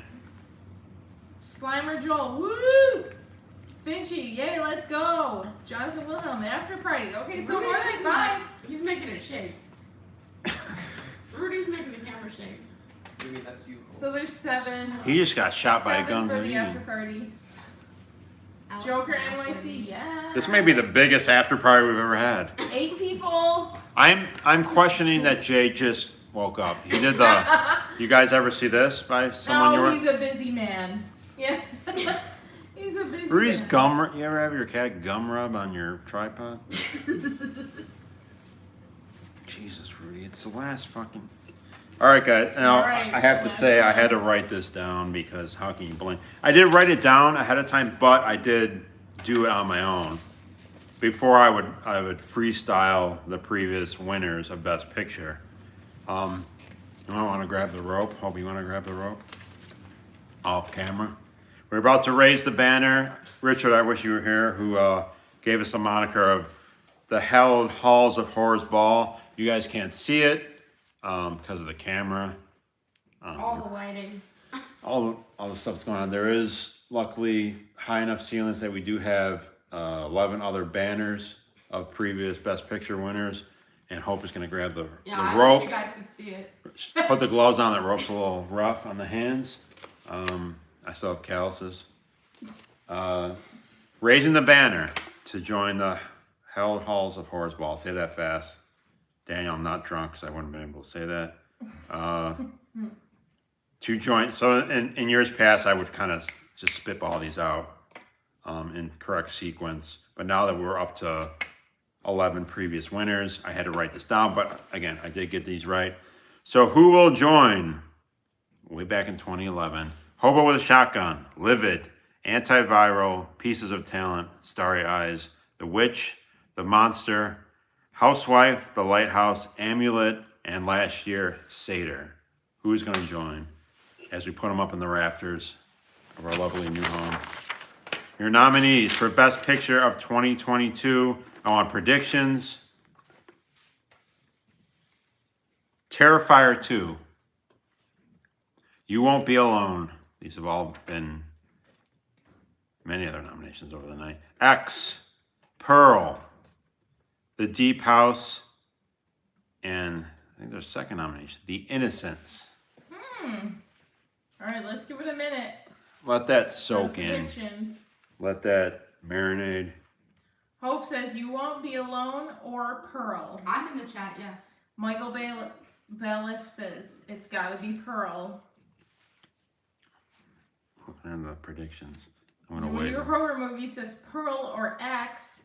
X was X. Well, when it comes to percentages, Speaker of the Dead X. if you're betting, you got a guy with 2 in there. Yeah. So I'm no He's mathematician, got a but good chance. yeah, just strictly speaking of percentages. COBHC058 Ooh, says X. is he a droid? That's a new person in the chat there. What's he got? I've never seen them.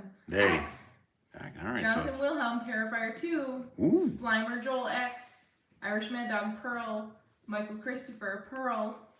it's all Ty West. Does the best director get the best film? Daniel Lavington says, please can you give a shout out to my princess in Las Vegas, Selena Silva. I don't know what that Who means. is that? But Okay.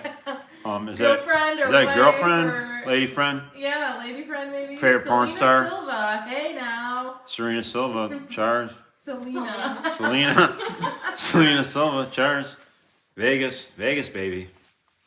Moon says X. Gorefather says Pearl or Terrifier 2. But it's You So the Deep House. Who said that? Gorefather. Phil knows me. Yeah, he Well. knows you. Joker NYC says Terrifier 2. Daniel Lavington said, yeah, that's my girl. So Awesome. All right, man. Awesome. Dude. Hey, Selena. Daniel, just between us, I'm gonna pause this for a little bit. Vegas, man. Hey, Rudy, come on, Rudy. Rudy, Come on in. everybody. Come on Rudy, in. what do man. you think? Come on in, buddy. Rudy, All what's your right. pick? All right, he's in for the. Come on, buddy. Come on. Go get him, Rudy. Go get him. Oh. Yeah, all right. Took 12 years. We got a cat for Best Picture. All right, we'll see you All later, right. Slimer Joel said Rudy. buddy. All right, so definitely a lot of Ty West. You want to give a shout out to Peach Rings too? The old girlfriend from high school. Sure. Peach Ring. I don't think he wants to keep talking. Past love affairs, current, future. Peach To Rings. love. Peach Rings to love. All right, guys, who's gonna? All right, Best Picture. Again, to everyone out there, I respect your list. I'll say, see more films, man. There's more than the 10 you watched, more than the 15 you watched, more than the 20 you watched. Dad can clean up later. Yeah. I get like butterflies and stuff. I gotta find the envelope. It's under Rudy's Okay, ass. it's under. Wait, we got a good comment. If you're in love, put a peach ring on it. It's Wilhelm. It's gotta be Wilhelm. Elizabeth. Oh, that's first time Great. Wilhelm was upstaged. Did we ever hear what the fuck he was drinking? No. I don't think he must. It must be something real bad. it's got to be like. If it's worse than Milwaukee. No, it's got to be like natural ice or something. Natty. Natty ice. It's Yeah. got to, because he refuses to answer that. Jenny. You drinking like cyanide or something? Arsenic on the rocks. All right, I'm going to say it again.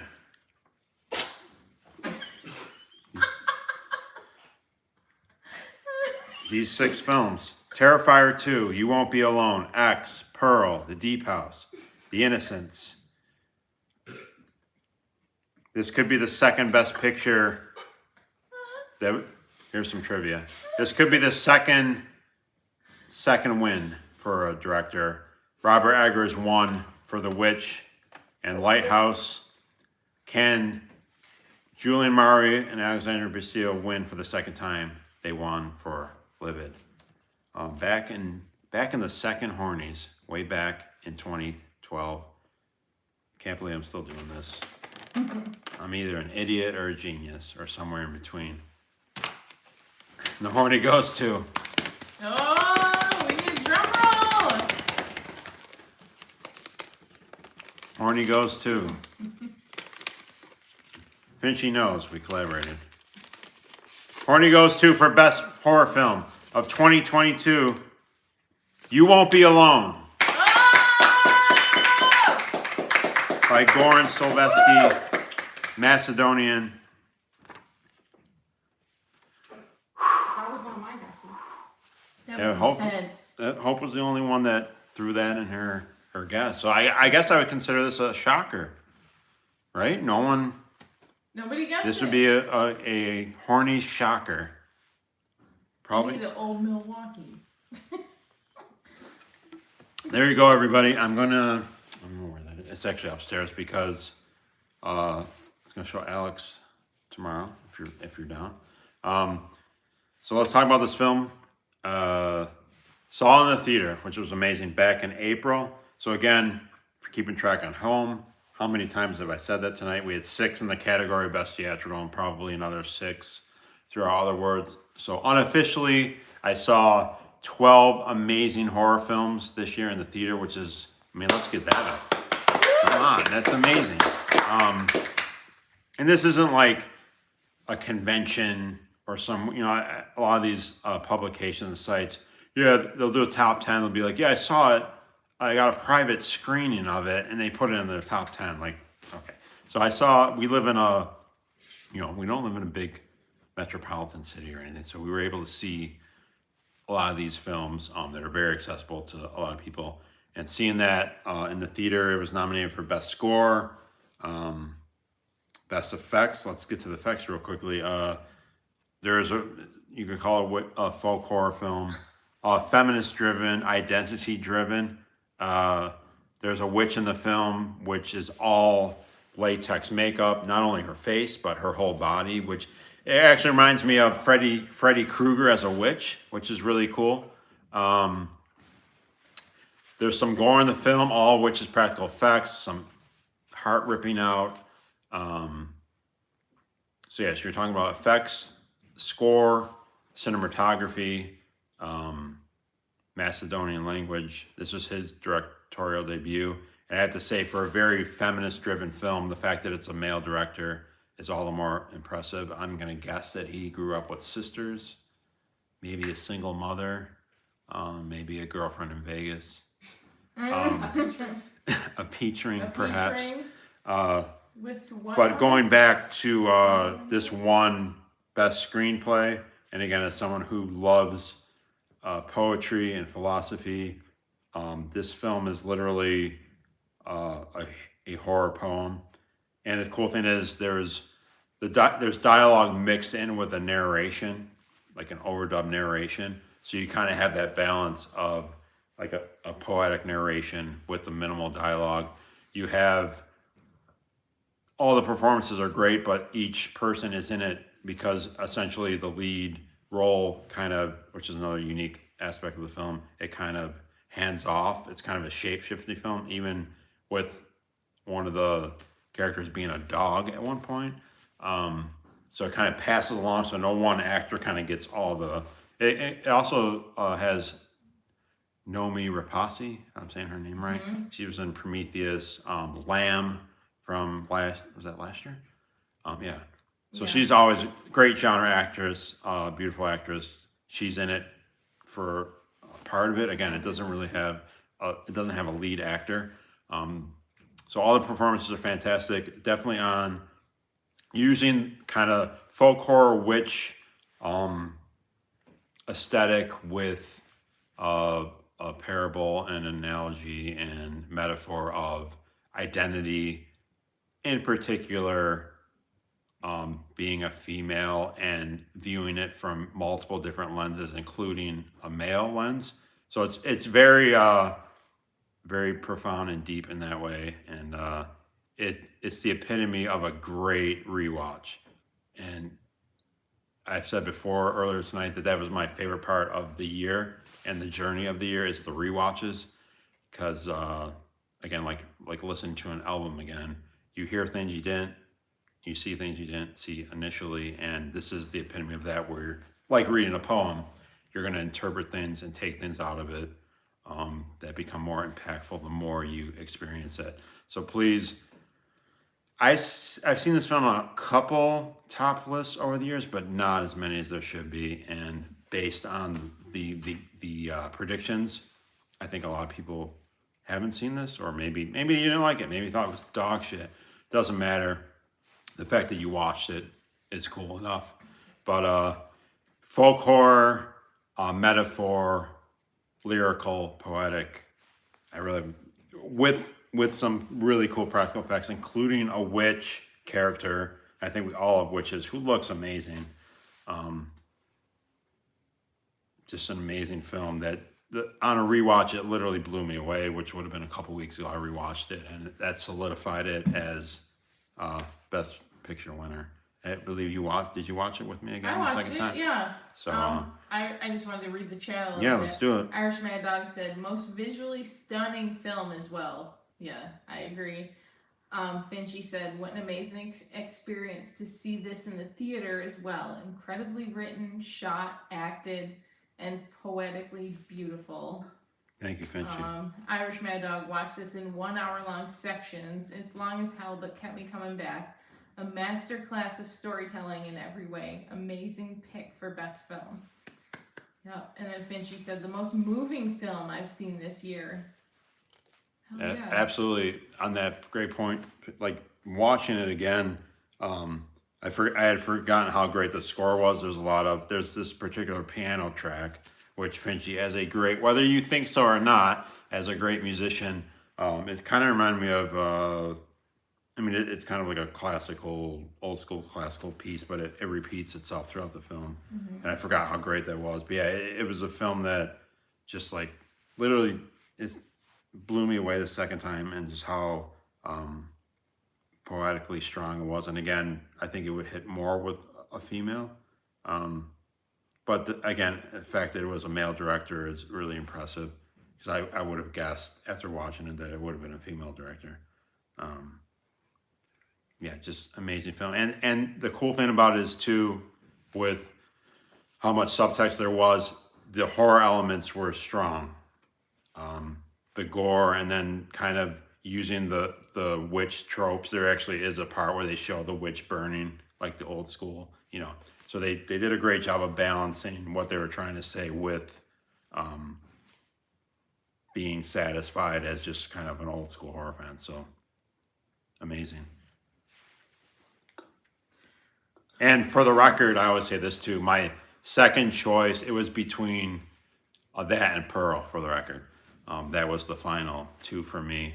And I love the dynamic of throughout the year. There was a time where Deep House was definitely, especially with my love for those two guys, kind of being blown away with what they did underwater was crazy. So I love that kind of how my mind changes and then you watch something again. But Deep House, for a while, was a legit shot, but it came down to Pearl. I mean, Pearl is just a perfect film. You can't say anything negative about it.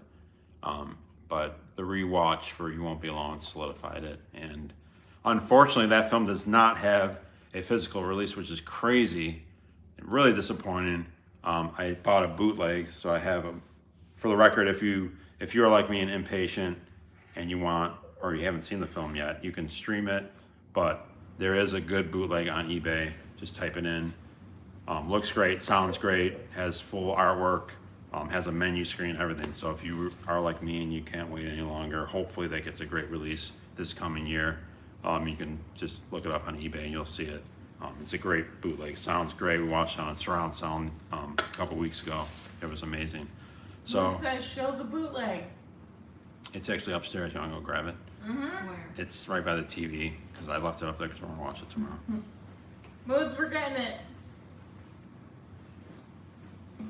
You tell me what to do, I'll do it. Yep.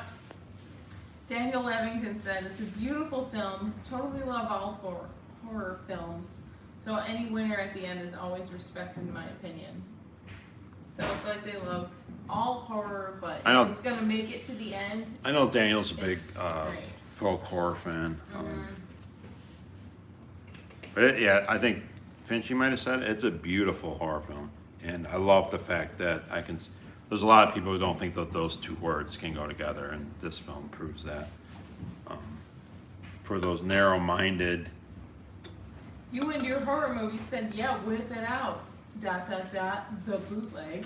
I was ready, man. Here we go. Whip it There you go. out. So this is the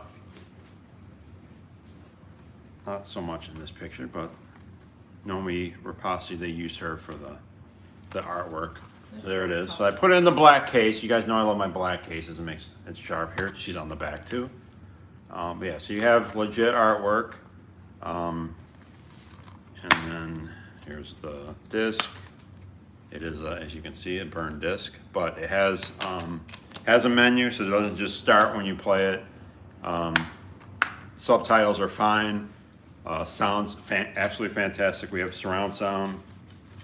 Sounded great. It looks great, just like it was in the theater. So yeah, it was like with shipping, $25. Moods, I believe the seller is Canadian, so there you go. Hey. Maybe you won't get fucked by the shipping. Yeah. Love that it was the language Macedonian. I mean, you don't see that often. Goran Stolevsky, just amazing job. If you're not into wokeism, you might not like this film, and Wokeism. that's something we can get into in the after party. And if you're gonna be offended by that, Let's get fucking woke in the after party. I want to say it's streaming on Peacock. really, Yeah. I know it's on Amazon Prime for like $5.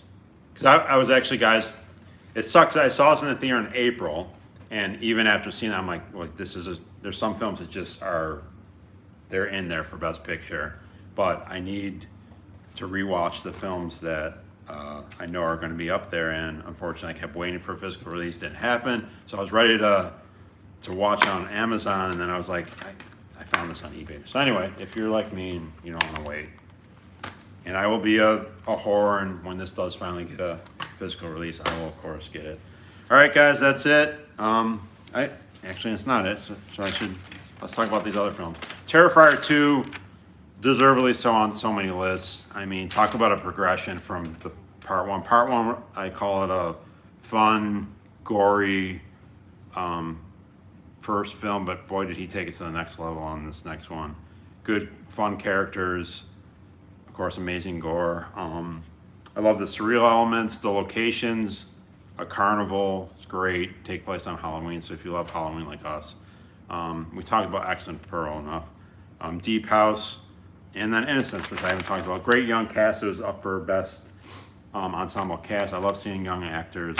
In this case, dark subject matter of kind of like where is evil? Are you born into evil? Does it kind of happen through your upbringing?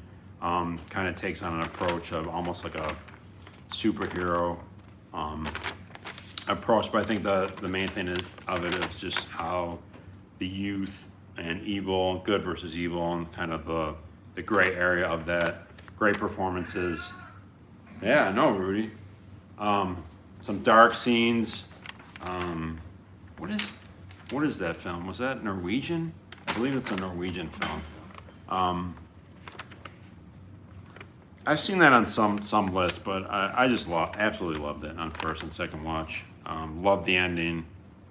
Very dark film with the young cast. Yeah. Amazing films. There you go.